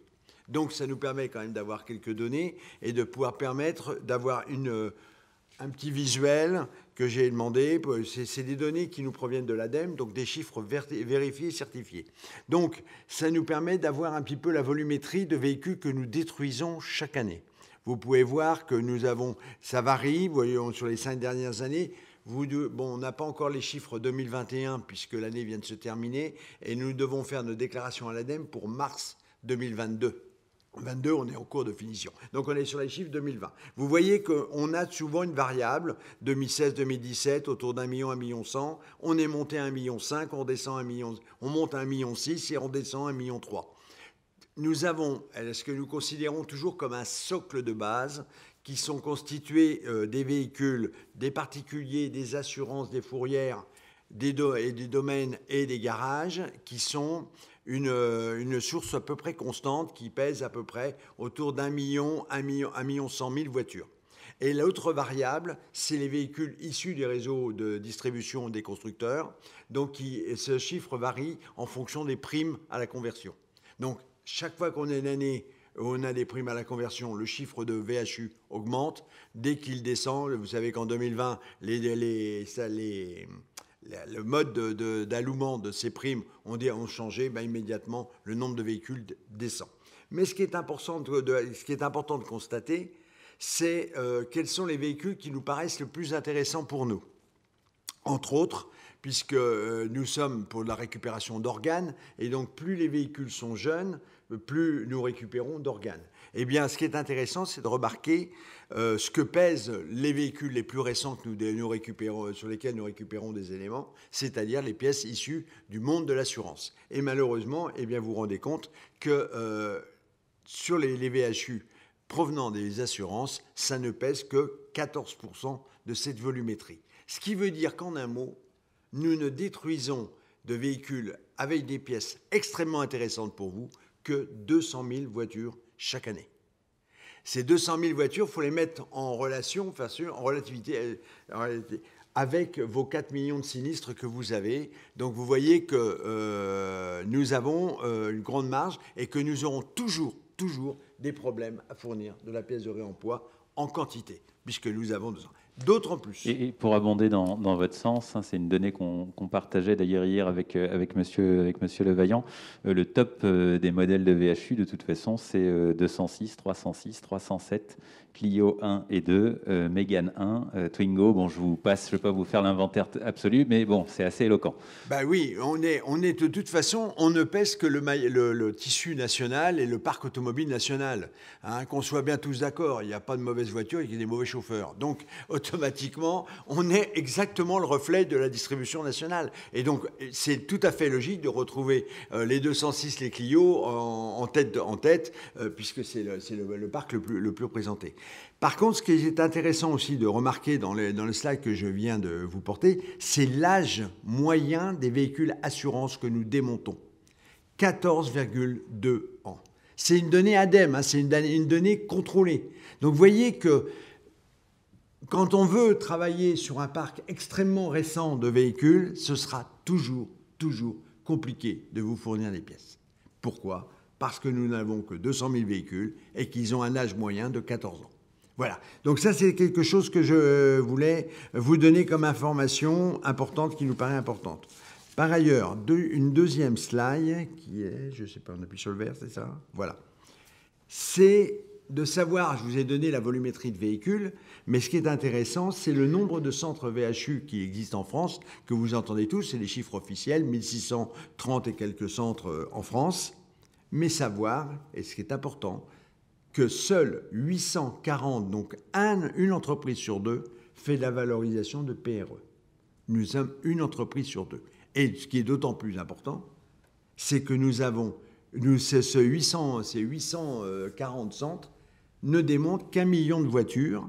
Et si on y ajoute donc les 1,5 million ou 1,6 million que nous avions, ou 1,4 million, il faut y rajouter à cela la filière illégale que nous estimons aujourd'hui, qui est estimée autour des entre 4 et 500 000 voitures, ce qui amènerait à peu près à dire que nous démontons et nous valorisons des pièces que sur un véhicule sur deux.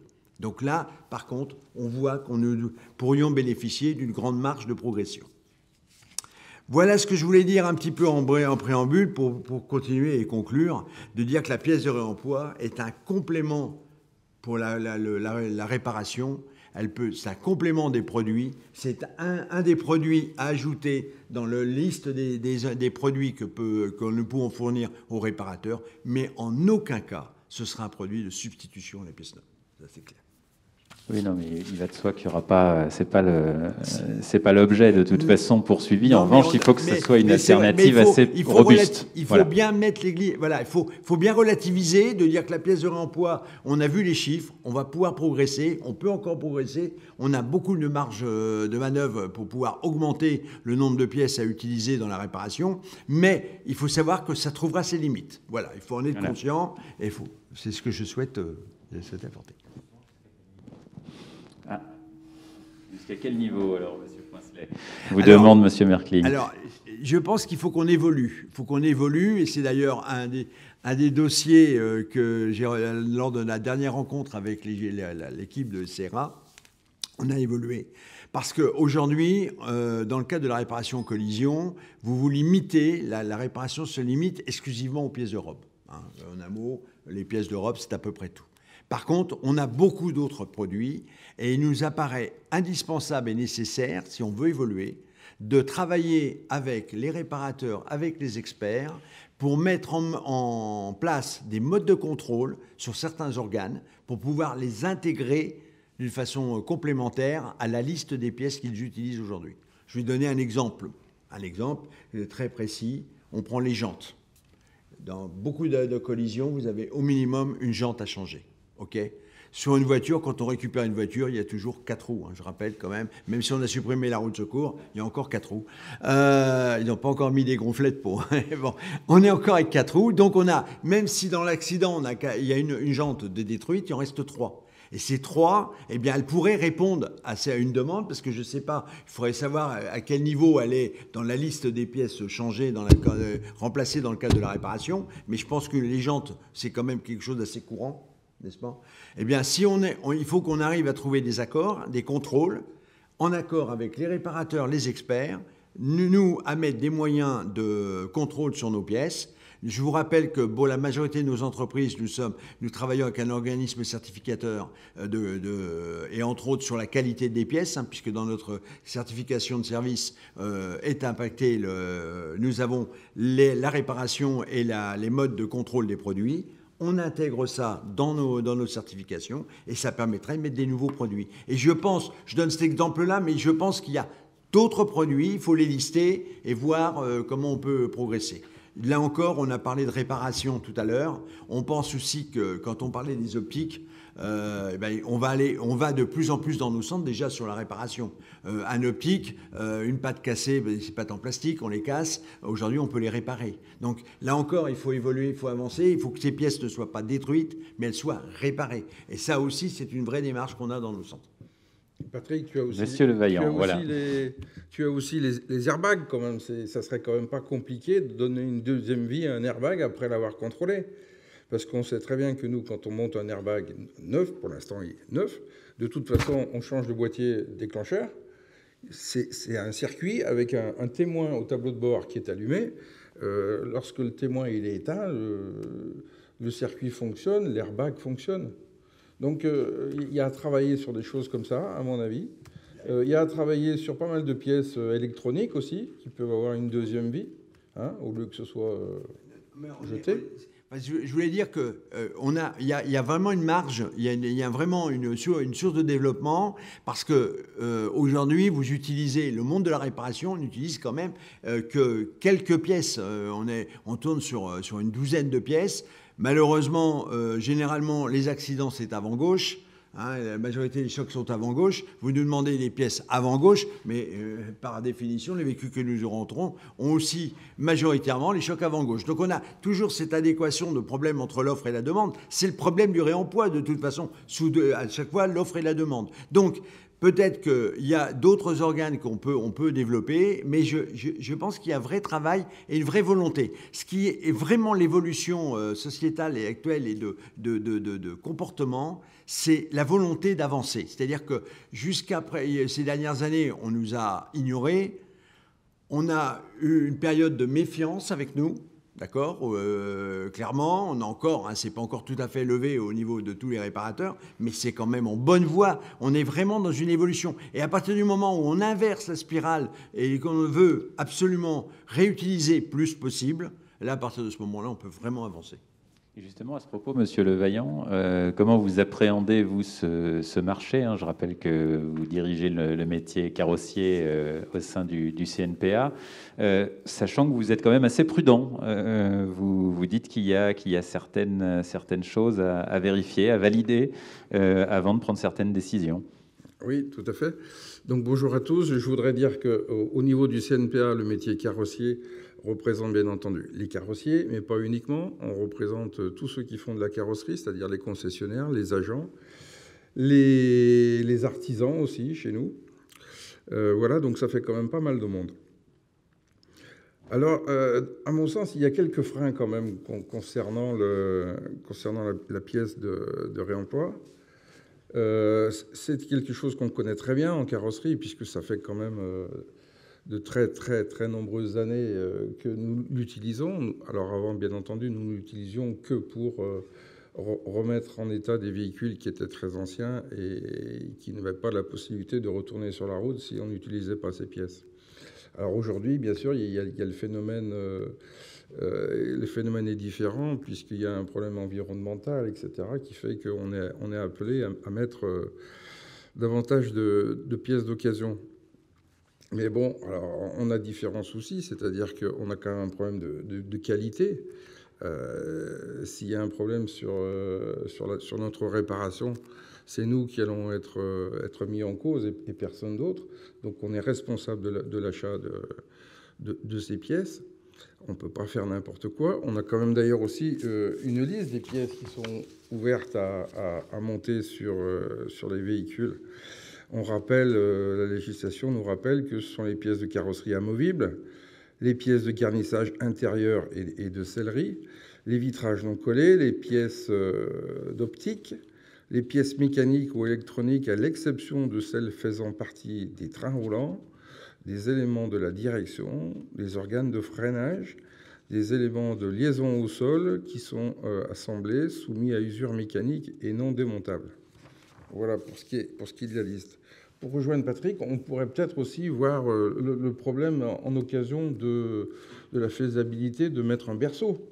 Parce qu'une fois qu'on a vu visuellement que le berceau ne présente pas de corrosion, une fois qu'on a fait, dans tous les cas, un contrôle de géométrie, on peut quand même arriver à attester que la pièce est de bonne qualité.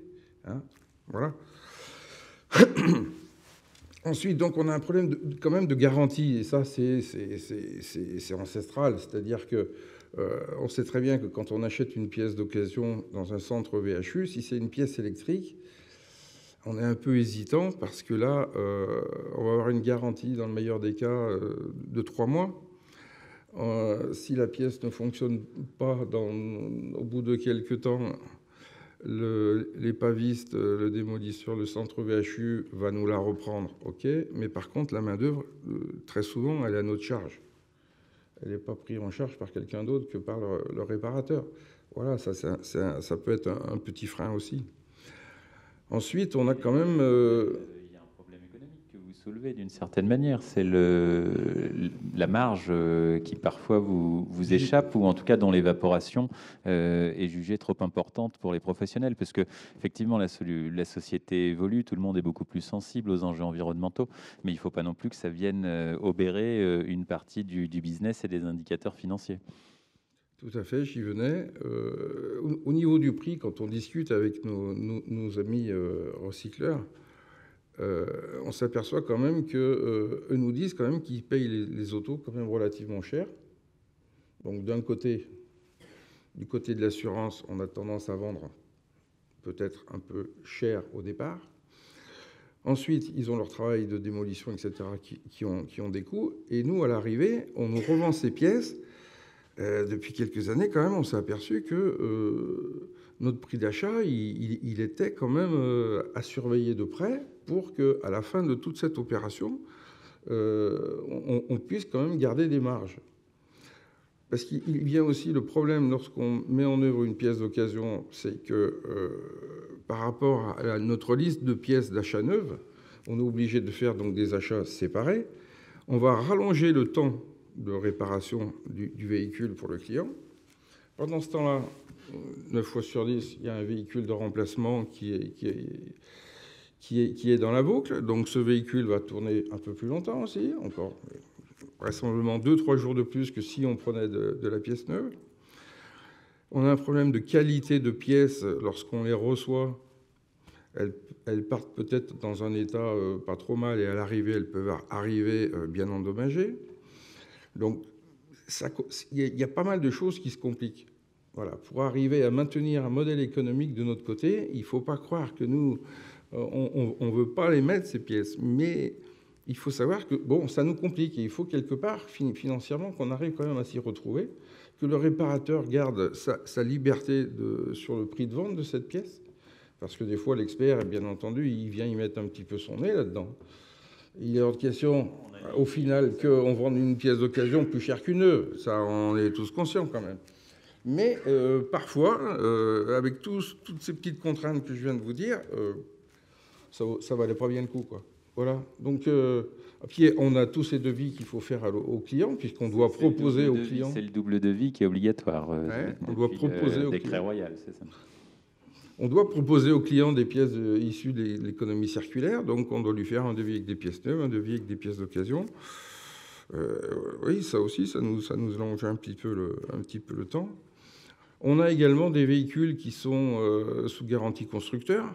Donc tant que le véhicule est sous garantie constructeur, on ne va quand même pas aller lui mettre des pièces d'occasion dessus, parce que je ne vous explique pas les problèmes par la suite. Les gens devenant de plus en plus mobiles de nos jours. Vous réparez une voiture à Lille, 3 mois plus tard, le client il est à Marseille. Ça va être compliqué de gérer une situation pareille. Et puis bon, on en a un petit peu parlé, mais la pièce d'échange standard, je pense qu'on peut, avec l'exposé que nous a fait Renaud, qui était vraiment très très intéressant, bravo madame encore, c'était vraiment très instructif pour nous. Je pense qu'il y a plein d'autres pièces que vous pourriez avoir en échange standard dans les années à venir, notamment au niveau électronique, parce que ça, c'est des pièces qui coûtent très cher. Tout à l'heure, je parlais des airbags. Pourquoi pas? Parce que, en plus, avec les remises extraordinaires que vous nous faites, vous les constructeurs, sur des pièces comme ça, vous pensez qu'on serait très très sensible à avoir de la pièce échange standard. Parce que là c'est vrai que un garage agréé qui fait une remise sur un pied de facture sur la pièce, et lorsqu'il a mis deux airbags, un boîtier déclencheur avec des remises de l'ordre de 5 à 6%, c'est un peu compliqué quoi, à la fin. Oui, mais Madame Vattier nous a bien dit que beaucoup d'annonces restaient à venir, donc peut-être que voilà, il y a certaines choses iront dans ce sens. Il faut rester positif, Monsieur Levaillant. Ah, mais moi, je reste positif, mais je dis un peu tout ce que j'ai à dire, quoi, parce que c'est tellement compliqué de notre côté cette histoire de pièces de rechange. D'abord, il faut les trouver, et après il faut. Enfin, bon. Des pièces aussi, on y reviendra peut-être, mais là vous avez un peu, non pas pointé du doigt, mais évoqué les experts. J'imagine que c'est pas évident non plus le rôle de l'expert, parce que comme bien souvent, il est entre l'enclume et le marteau, et il faut pas qu'il se trompe non plus, quoi. De qualité, voilà. Je pense qu'il y a une chose qu'il faut avoir Je pense qu'il y a une chose qu'il faut avoir en tête dès le départ, c'est que là on est dans une vision très macro, hein, quand on commence à discuter de l'airbag, ainsi de suite. Bon, on peut débattre sur ce sujet, je ne suis pas certain que ça soit le sujet du jour, mais ce qu'il faut voir déjà, c'est, en prenant un peu de hauteur, c'est un enjeu sociétal qui est très fort et qui a attrait, dans un premier temps, à notre pays.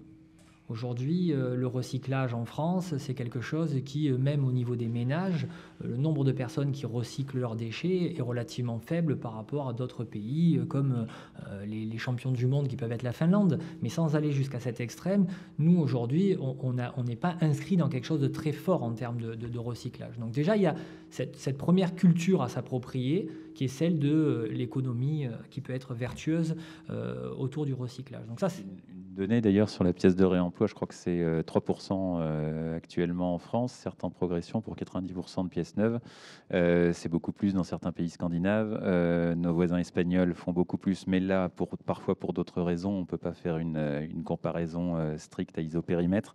Et puis aux États-Unis, par contre, c'est monnaie courante, c'est une pièce sur 4. Hein, donc voilà. Il y a déjà un problème de culture avant même d'aller au niveau de se dire quelle pièce on change. C'est déjà d'obtenir l'accord du propriétaire, c'est déjà que le propriétaire soit d'accord, et puis après on verra si on est capable de mettre des airbags ou des pièces électroniques, mais déjà de faire en sorte que le propriétaire puisse comprendre la démarche, et ça me semble extrêmement important en termes de communication, donc c'est la première chose qu'il faut mettre en œuvre. Aujourd'hui, nous, dans le cadre de réparation, la profession, et je peux parler au nom de la profession, n'a aucun frein sur la pièce de réemploi. Aucun frein sur la pièce de réemploi. Aujourd'hui, nous, une pièce issue de l'économie circulaire, si on est capable de tracer la pièce, donc d'avoir sa provenance et d'avoir des gages de qualité, puisque moi, en réalité, le coût m'importe peu. Moi, ce qui m'intéresse, c'est que le propriétaire récupère un véhicule qui soit conforme, qui ait été réparé dans les règles de l'art et qui ne mette pas en jeu sa sécurité et celle des autres. Donc ma première approche, ce n'est pas forcément une approche économique. Donc est-ce qu'on a ces gages de fiabilité ? Je fais une incise très rapidement sur les airbags. Aujourd'hui, les moyens de contrôle des airbags n'existent pas, ce ne sont que des essais destructifs. Donc moi, le jour où on me demandera de signer un rapport d'expertise dans lequel je préconise le remplacement d'un airbag, mais que je n'aurai aucun gage de sécurité par rapport à cet airbag, eh bien, tant que je n'aurai pas ces gages de sécurité, je ne pourrai pas engager ma responsabilité. Donc ça, c'est le premier aspect. C'est de se dire, moi, potentiellement, toutes les pièces de mécanique, tout peut être remplacé, si je suis certain que la pièce remplira sa fonction sécuritaire initiale. Donc une fois qu'on a passé l'aspect sociétal et l'aspect communication, je pense qu'on aura un levier de promotion de la pièce de réemploi qui sera beaucoup plus important. Ensuite, une fois qu'on a réussi à convaincre le propriétaire qu'il a une démarche, parce qu'il faut qu'il la comprenne, on en a discuté en préambule de cette réunion, mais quand vous proposez à un consommateur, est-ce qu'il préfère une pièce neuve du constructeur ou une pièce de réemploi, naturellement, il va aller vers la pièce neuve. Il a l'impression, et probablement pas à tort, que cette pièce leur remplira un certain nombre de conditions et un peu moins d'aléas que la pièce de réemploi qui, comme l'a dit M. Levaillant, va être conditionnée, va être transportée, et elle a déjà eu une première vie. Donc évidemment qu'on peut avoir des inquiétudes. Donc une fois qu'on a rempli ces éléments-là, après il faut que le propriétaire puisse se dire, bon, allez, ok, je m'engage dans cette démarche vertueuse. Et ensuite, et à ce moment-là, commence le débat avec les recycleurs, les réparateurs. Et donc je pense que moi, c'est cette première étape qui doit être promue. Ce n'est pas l'étape où on en est à discuter avec le réparateur et avec lesquels on trouvera toujours des accords contradictoires. C'est la première étape, c'est arriver à faire en sorte que le propriétaire soit promoteur. Parce qu'en réalité, moi, expert en automobile, quand j'arrive dans une réparation et que le propriétaire veut de la pièce de réemploi, que le réparateur, grâce à une certaine ordonnance, et avec notamment Madame Royal, les a obligés à faire ce double chiffrage. Moi, je devrais quasiment être en défense dans un dossier comme ça. Je devrais être passif en me disant, le propriétaire veut de la pièce de réemploi, le réparateur a chiffré en réemploi, alors, monsieur l'expert, on peut y aller ? Alors qu'aujourd'hui, dans la plupart des dossiers, je suis promoteur de la pièce de réemploi. C'est moi qui essaye de faire en sorte que la pièce de réemploi soit mise en œuvre. Donc j'ai des relations avec le consommateur en lui disant voilà à quel point c'est vertueux de mettre de la pièce de réemploi. Le réparateur avec lui, parce qu'il a ses problématiques économiques, évidemment, où il doit garder ses taux de marge, ainsi de suite. Donc cette discussion, on est extrêmement acteur aujourd'hui pour la promotion de la pièce de réemploi. Et je crois que le plus gros du travail, il est à ce niveau-là, en amont, pour arriver à faire en sorte que les consommateurs, les automobilistes comprennent qu'il y a quelque chose de très vertueux à la pièce de réemploi. Oui, François, mais c'est bien. Pardon. Une fois que tu as bien convaincu le consommateur, les pièces, comme l'a dit tout à l'heure Patrick, sur le marché, il y en a très très peu. Donc, tu vas perdre beaucoup de temps à convaincre un consommateur pour, à l'arrivée, finalement, dire, écoutez, le rappeler en disant, écoutez, finalement, on va mettre de la neuve et on ne trouve pas d'occasion. Voilà, c'est un problème global. Oui. La bonne question, c'est un peu comme le chômage. Aujourd'hui, vous interrogez les entreprises en France, tout le monde cherche du personnel. Et puis quand vous allez voir les chiffres du chômage, ils ne cessent d'augmenter. Donc il y a vraiment une décorrélation entre l'offre et la demande. Et là, aujourd'hui, si je posais la question à M. Poincelet, à combien il évalue le stock de pièces de réemploi dans ces centres de... Oui, c'est astronomique. Astronomique, le mot est lancé. Donc ça veut dire que pourquoi on a des véhicules qui ne se réparent pas alors qu'on a des stocks astronomiques ? Donc à un moment donné, il faut que l'offre et la demande se rencontrent. Et aujourd'hui, je pense qu'il y a toute une partie des véhicules qui pourraient être réparés. Et quand on aborde le sujet en disant oui, mais il faut qu'on réserve la pièce de réemploi à des véhicules qui sont datés, je ne suis pas vraiment d'accord avec ça. Parce qu'en réalité, les cycles de vie des véhicules sont très courts maintenant. On a connu cette époque où les véhicules, pendant 10 ans, ils gardaient la même forme, la même esthétique. Mais aujourd'hui, il ne se passe pas un an sans qu'il y ait un facelift, sans qu'il y ait un clignotant qui change de forme, de couleur. Donc en réalité, la pièce qui est mise à disposition, elle est souvent très récente. Et la caricature qui serait celle de dire aujourd'hui, je ne veux surtout pas réparer mon véhicule de 2021 avec une pièce de 1998, mais la réalité, c'est que techniquement, ça n'est pas possible. Pour réparer un véhicule de 2021, vous aurez probablement des pièces de 2020, finies 2021. Ça sera des pièces de l'année. Et quand le véhicule est réparé, on ne peut pas opposer la pièce neuve à la pièce de réemploi parce qu'un véhicule, quand il est accidenté, par essence, il est déjà de réemploi. Toutes les pièces qui le composent sont de réemploi. C'est déjà un véhicule d'occasion.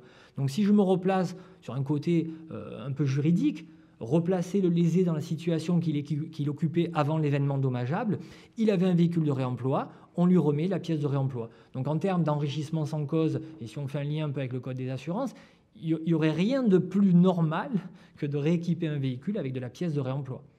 La pièce neuve, et je pousse un peu la caricature pour vous faire réagir, ça serait presque un enrichissement sans cause.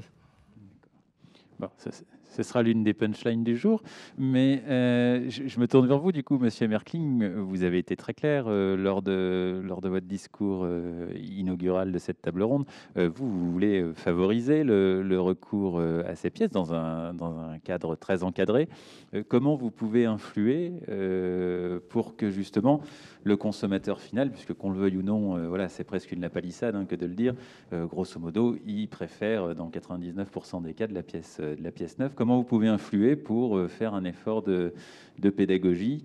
Ça fait le décret, il a 4 ans de mémoire, donc on ne peut pas dire que ça date d'hier et qu'il faut laisser le temps au temps. Il faut peut-être aussi développer de nouvelles initiatives. Alors effectivement, l'obligation, c'est compliqué, hein. Je n'y crois absolument pas. Donc on est sur de l'incitation. Alors l'incitation, elle existe à beaucoup de niveaux. On est très rapidement sur du caractère concurrentiel, hein. Il faut bien voir que on ne peut que faire de la pédagogie. On peut la faire évidemment au moment du sinistre, là, mais c'est aujourd'hui, me semble-t-il, ce que font nos adhérents au quotidien. On peut aller sur du contractuel, mais c'est déjà un peu plus compliqué. Donc la pédagogie se fait en amont de la souscription. Je pense que toutes les solutions doivent être creusées et de toute façon, on sait que le marché des tentes, c'est dans l'intérêt véritablement de tous. Et je crois que là, il n'y a pas de débat, donc on va y aller. Enfin, nos adhérents vont y aller. Monsieur Mondello, pardon. Je voudrais rajouter, et c'est vrai que les déconstructeurs aujourd'hui ont du mal, et souvent on a connu, nous, dans l'expertise, et ça existe encore un petit peu, les appels d'offres. Vous savez, il y a deux façons d'approvisionner finalement les centres de VHU. Il y a les conventions, donc des véhicules qui sont, on va dire, quasiment automatiquement adressés au centre VHU, dirigés vers les centres VHU, et puis après, il y a les principes d'appel d'offres. Et nous, tous les déconstructeurs nous disent on a besoin de matières premières, on a besoin de matières premières. Et donc, il y a des réflexions qui peuvent être menées aussi entre les assureurs et les centres de déconstruction sur la capacité qu'auraient les sociétés d'assurance à approvisionner ces centres VHU, et notamment en faisant varier les pourcentages. Et ça, bon, après, c'est une politique qui ne me regarde pas, mais en faisant varier les pourcentages pour que les véhicules soient concernés par des procédures. Je pense à VEI, je pense à des procédures qui permettraient, en fonction des taux qui sont associés à ces procédures, eh bien, de faire varier le nombre de véhicules qui pourraient être intégrés dans ces filières. Donc, moi, aujourd'hui, astronomique, le chiffre des pièces qui est encore présent. Donc, mais effectivement, hein, c'est l'ensemble des pièces. Quand on pense sur l'ensemble des pièces qui constituent un véhicule, hein, nous on prend un véhicule, c'est un lot hétérogène sur lesquels on prélève des pièces. Alors effectivement, quand on se limite à certains organes comme les pièces de robe, bah, on est plus limité. Par contre, effectivement, en mécanique, on a beaucoup de pièces disponibles. Quand on connaît le nombre de pièces constituant un véhicule, il faut savoir que la moyenne nationale, et ça c'est des chiffres ADEME aussi, en moyenne un centre agréé VHU démontre qu'entre 12 et 15 pièces par véhicule. C'est extrêmement peu sur la composante, extrêmement peu. Alors, j'aime beaucoup l'approche de M. Mondello parce que ça y va dans notre sens. On aimerait bien aujourd'hui que dans la performance demandée aux centres qui contractualisent avec les assureurs, eh bien, les performances en termes de matière, en termes de recyclage et de mise à disposition de pièces et de récupération de pièces par véhicule soient dans le cahier des charges de l'appel d'offres pour trouver les nouveaux partenaires. Ce serait pour nous, les professionnels qui allons dans le sens de la pièce de réemploi, parce que malheureusement, ceux qui ont les contrats aujourd'hui et qui ont l'approvisionnement ne sont pas forcément ceux qui sont les plus performants. Et il y a une question d'internaute, donc je la relais, qui dit que finalement on a tendance à se limiter beaucoup aux pièces de carrosserie et que les pièces mécaniques passent au second plan. Comment vous l'expliquez là encore? Est-ce que c'est quelque chose qu'on peut battre en brèche, voire qu'il faut battre en brèche selon vos différents points de vue? Alors, là, clairement, vous savez que bon, il y a deux typologies de réparation. Il y a la réparation maintenance et la réparation collision. Les pièces mécaniques sont très utilisées dans la réparation maintenance, dans les pièces de carrosserie. Donc, forcément, comme c'est les pièces les plus faciles et les plus sécurisantes pour l'ensemble du monde de la réparation, dans le cas de la collision, et là, on a une forte pression des donneurs d'ordre, que sont les assureurs. Donc là, effectivement, on a un développement sur les pièces de carrosserie. Je rappelle que les réparateurs en mécanique ont les mêmes obligations réglementaires. Hein. La loi leur impose quand même de proposer. Ce qui, vous posez la question dans la rue, est-ce qu'un jour un réparateur vous a proposé une alternative à de la pièce de réemploi lors de la maintenance? Il n'y en a pas 1 sur 10 qui vous répondra par la positive. Donc, on a effectivement des débouchés sur des pièces. Mais là encore, juste une petite précision sur les pièces mécaniques. Sur les pièces mécaniques, il y a des pièces où on est leader. Les moteurs boîte de vitesse, par exemple, 77% de la rechange de la deuxième montre en moteur et boîte de vitesse se font avec du réemploi. 13% avec de l'échange standard et 10% chez les constructeurs. Parce que le réemploi. Mais pourquoi? Mais là, il y a véritablement un rôle économique. Le moteur d'un véhicule casse dans la deuxième moitié de vie du véhicule, au moment où le véhicule a une faible valeur, et donc là, les clients, par intérêt, viennent chez nous, quoi. Monsieur Levaillant, vous souhaitez ajouter quelque chose? Sur la pièce mécanique, là, moi j'ai proposé que les berceaux, tout à l'heure, je ne vois pas pourquoi un berceau, quand visuellement il a aucune trace de corrosion ou de perforation, une fois qu'il est monté d'occasion sur une voiture, moi je lui vois autant de qualité. En plus, c'est souvent des matériaux qui sont quand même très épais, hein, en acier. Je ne vois pas où est le problème au niveau de la sécurité. Moi, le contrôle de train avant est fait derrière, la géométrie. Voilà. C'est vrai que ça s'explique, ça peut s'expliquer aussi par la part. Donc Rodolphe et les équipes de SRA pourraient nous donner des chiffres beaucoup plus précis, mais c'est vrai que dans une réparation automobile aujourd'hui, on va dire 50% de main-d'œuvre, 50% de pièces, et sur 50% de pièces, lesquelles sont consacrées à la mécanique et lesquelles sont consacrées à la carrosserie. Bon, en réalité, nous, en termes d'intervention, c'est vrai qu'on est, pas rarement, mais on est moins confronté à la mécanique. Donc ça va être des pièces qui vont être soit des pièces de sécurité, donc on va être vite sur des rotules, des biellettes, bon, des choses qui ont du mal à être remplacées par des pièces de réemploi. Ou alors après, la jante est un vrai sujet. La jante est un vrai sujet, mais en pièces mécaniques, voilà, on est rarement confronté dans le cadre d'un sinistre à un moteur, une boîte de vitesse, ces choses-là quand même. C'est très rare. Alors, je ne sais pas s'il y a des questions dans l'Assemblée, n'hésitez pas, on a un micro pour cela. Non, je ne crois pas. On se doutait qu'on n'allait pas épuiser le sujet avec le temps qui nous était imparti.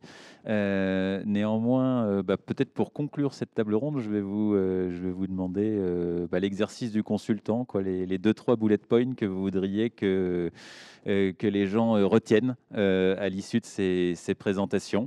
Alors, je ne sais pas qui souhaite ouvrir le bal. Monsieur Mondello ? Pas l'impression d'avoir le choix du coup.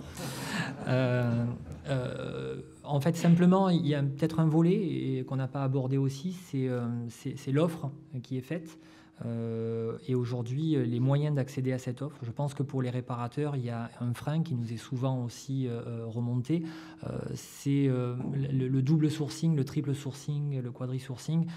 Qu'est-ce que ça veut dire? C'est-à-dire qu'aujourd'hui, réparateur, je vais devoir réparer un véhicule. Et puis, si j'achète, par exemple, le pare-choc chez un des constructeurs, mon scotch chez 3M, et puis j'achète des agrafes chez le concessionnaire, ainsi de suite, bon, ça complique les choses parce que je vais avoir plusieurs factures, je vais devoir gérer plusieurs remises, plusieurs négociations, des délais d'approvisionnement qui ne vont pas être forcément en corrélation.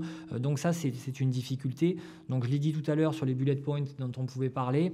Le premier, c'est d'arriver à faire en sorte que les propriétaires, les consommateurs automobilistes, s'approprient la démarche éco-responsable de la pièce de réemploi. Donc ça, il y a un vrai travail à faire qui peut trouver aussi sa source dans les contrats d'assurance. On a ensuite un vrai travail de fond, nous, techniques, à faire pour qu'on puisse promouvoir cette pièce de réemploi. Et ensuite, peut-être au niveau du sourcing et au niveau des possibilités qui sont offertes aux réparateurs de pouvoir réparer avec la pièce de réemploi pour caricaturer, qu'ils ne soient pas obligés d'appeler les centres VHU les uns après les autres pour chercher des pièces, mais qu'on ait peut-être quelque chose de beaucoup plus digital avec des API, des web services qui nous permettent d'avoir accès à des bases de données. Et un dernier point, et qui est intimement lié à celui-là, c'est d'avoir une gamme de prix qui nous permettent, pour nous, experts, et pour les réparateurs aussi, dans le cadre de leur devis, d'avoir quelque chose d'un petit peu consolidé. Parce que la réalité de la pièce de réemploi aujourd'hui, c'est qu'on découvre souvent le prix au moment de l'achat. Ce qui est normal, parce que ces prix sont souvent indexés sur l'offre et la demande.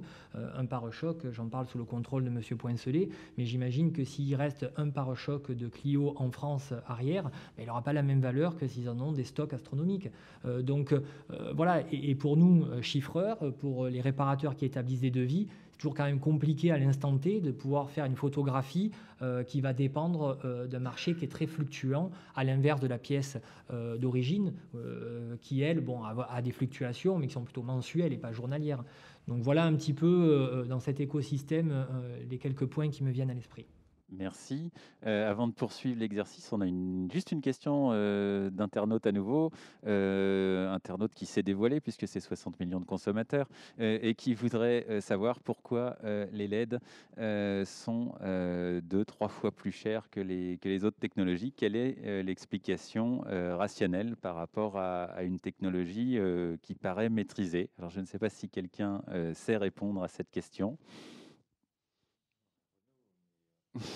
Il faudrait, voilà, hein, là, il faudrait solliciter les constructeurs ou les équipementiers Tier 1 et 2 qui produisent ce type de module. Voilà. Par nature même, on sait que les LED sont montés sur des circuits imprimés, que tout ça est très petit et voilà. C'est... Il suffit déjà de voir, de connaître pour monsieur, quand on est consommateur, entre une ancienne ampoule à filament et ce qu'on a maintenant dans les ampoules LED, la différence de prix, on a vite compris. Alors par contre, il y a une durée de vie qui n'est pas comparable entre l'ampoule traditionnelle et que même une ampoule halogène et une ampoule LED. Hein. Donc on a cette durée de vie, on a de moins en moins d'optiques qui, quand on est avec des feux LED, vous voyez pas de véhicules rouler avec des feux manquants. Ça permet de pondérer le prix facial. Monsieur Levaillant, du coup, je me tourne vers vous. Tout à l'heure, on a dit qu'au niveau de la maintenance en mécanique, avec les pièces d'occasion, ça ne fonctionnait pas. Moins bien. On est tous des consommateurs. Quand on va chez un garagiste, chez un concessionnaire, peu importe, et qu'on porte sa voiture le matin pour une révision, on ne souhaite pas quand même y passer plus d'une heure, plus de 2 heures. Imaginez, dans le flot des gens qui arrivent tous les matins pour poser leur voiture, reprendre un véhicule de prêt, etc., si le réceptionnaire qui est là ou le chef d'entreprise a déjà fait 2 devis, qu'il explique au client qu'est-ce qu'il va pouvoir lui faire, est-ce qu'il est d'accord pour mettre de la pièce d'occasion, etc. Le client va demander des explications. « Ah, mais attendez, vous me proposez ça, et pourquoi et comment ?» Je n'explique pas la file d'attente sur le trottoir. Donc, il y a des choses qui sont vertueuses, bien entendu, mais à mettre en application tous les jours, c'est autre chose. Monsieur Poincelet, le mot de la fin vous concernant. Écoutez, effectivement, on voit que le marché potentiel est là, que nous pouvons encore, et nous sommes en train de travailler, c'est que la profession, elle est quand même, l'ensemble des acteurs considèrent qu'on a fait beaucoup de travail dans ces 20 dernières années. On y continue.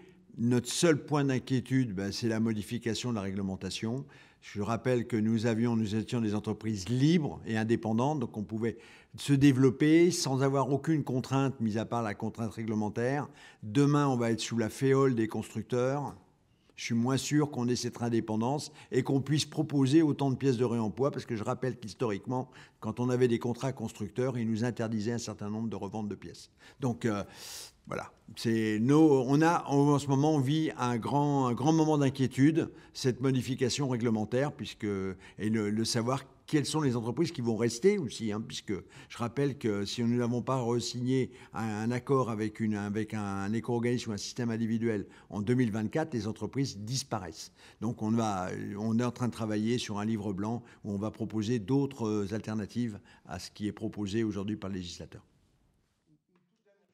Je pense aux concessionnaires, par exemple, ou aux agents de marque. Ils ont quand même des contrats de pièces de rechange aussi. Ils ont des objectifs avec une marque. Il ne faut quand même pas l'oublier non plus. Ça rentre en compte aussi. Hein. Voilà, merci de le signaler, mais il y a tellement de choses. Là, il faut créer un deuxième webinaire, voire un séminaire d'une semaine avant de trouver ne serait-ce qu'une piste de primo-accord. Monsieur Merkling, je vous laisse le soin de clôturer cette table ronde. Bon, évidemment, je ne reviendrai pas sur le caractère économique qui, lui, est essentiel. C'est pourquoi on recherche la pièce de réemploi, sinon on ne l'utiliserait pas, bien évidemment. Mais je crois que François Bandello a très bien résumé. Hein. En 2 mots, c'est la disponibilité et l'acceptabilité. C'est les 2 axes sur lesquels il faut absolument travailler. Tout le monde. D'accord. Merci beaucoup. Alors, moi, de mon humble point de vue, très modeste d'observateur, mais qui est là depuis un certain temps, comme mes cheveux grisonnants en attestent, j'ai quand même l'impression que le switch sociétal qu'on évoquait autour de l'économie circulaire, il y a une réelle impulsion, il y a quelque chose de vraiment fondé. Et puis même, moi, je me souviens de tables rondes assez comparables, à défaut d'être similaires, puisque c'était un autre contexte où chacun se renvoyait la balle, parfois avec une forme d'agressivité assez moyennement dissimulé. Et là, j'ai l'impression que c'est pareil. Vous êtes finalement sur des flux relativement convergents, alors chacun avec ses demandes. Mais on sent, je pense, que le mouvement est enclenché. Et je vous remercie vraiment tous les quatre pour votre contribution et vos éclairages. Merci beaucoup. Et pour clôturer cette journée SRA, ce webinaire, donc, j'ai le plaisir d'appeler à nouveau Rodolphe. Et voilà, je pense qu'on... Allez, je vous laisse prendre du temps. Bah, faut rester.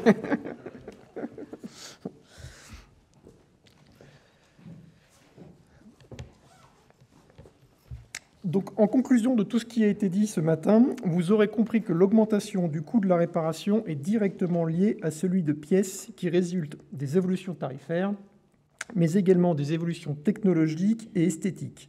Et qu'en réponse à ce constat, tous les acteurs, comme vous avez pu l'entendre, sont concernés et doivent être vigilants pour limiter ces impacts en termes de coûts moyens. Je vous remercie toutes et tous pour cette participation. Nous vous donnons rendez-vous au printemps prochain pour un nouveau webinaire sur le thème des EDPM. Et en attendant, je vous encourage à vous abonner à la page SRA sur le réseau social LinkedIn. Merci, bonne fin de journée.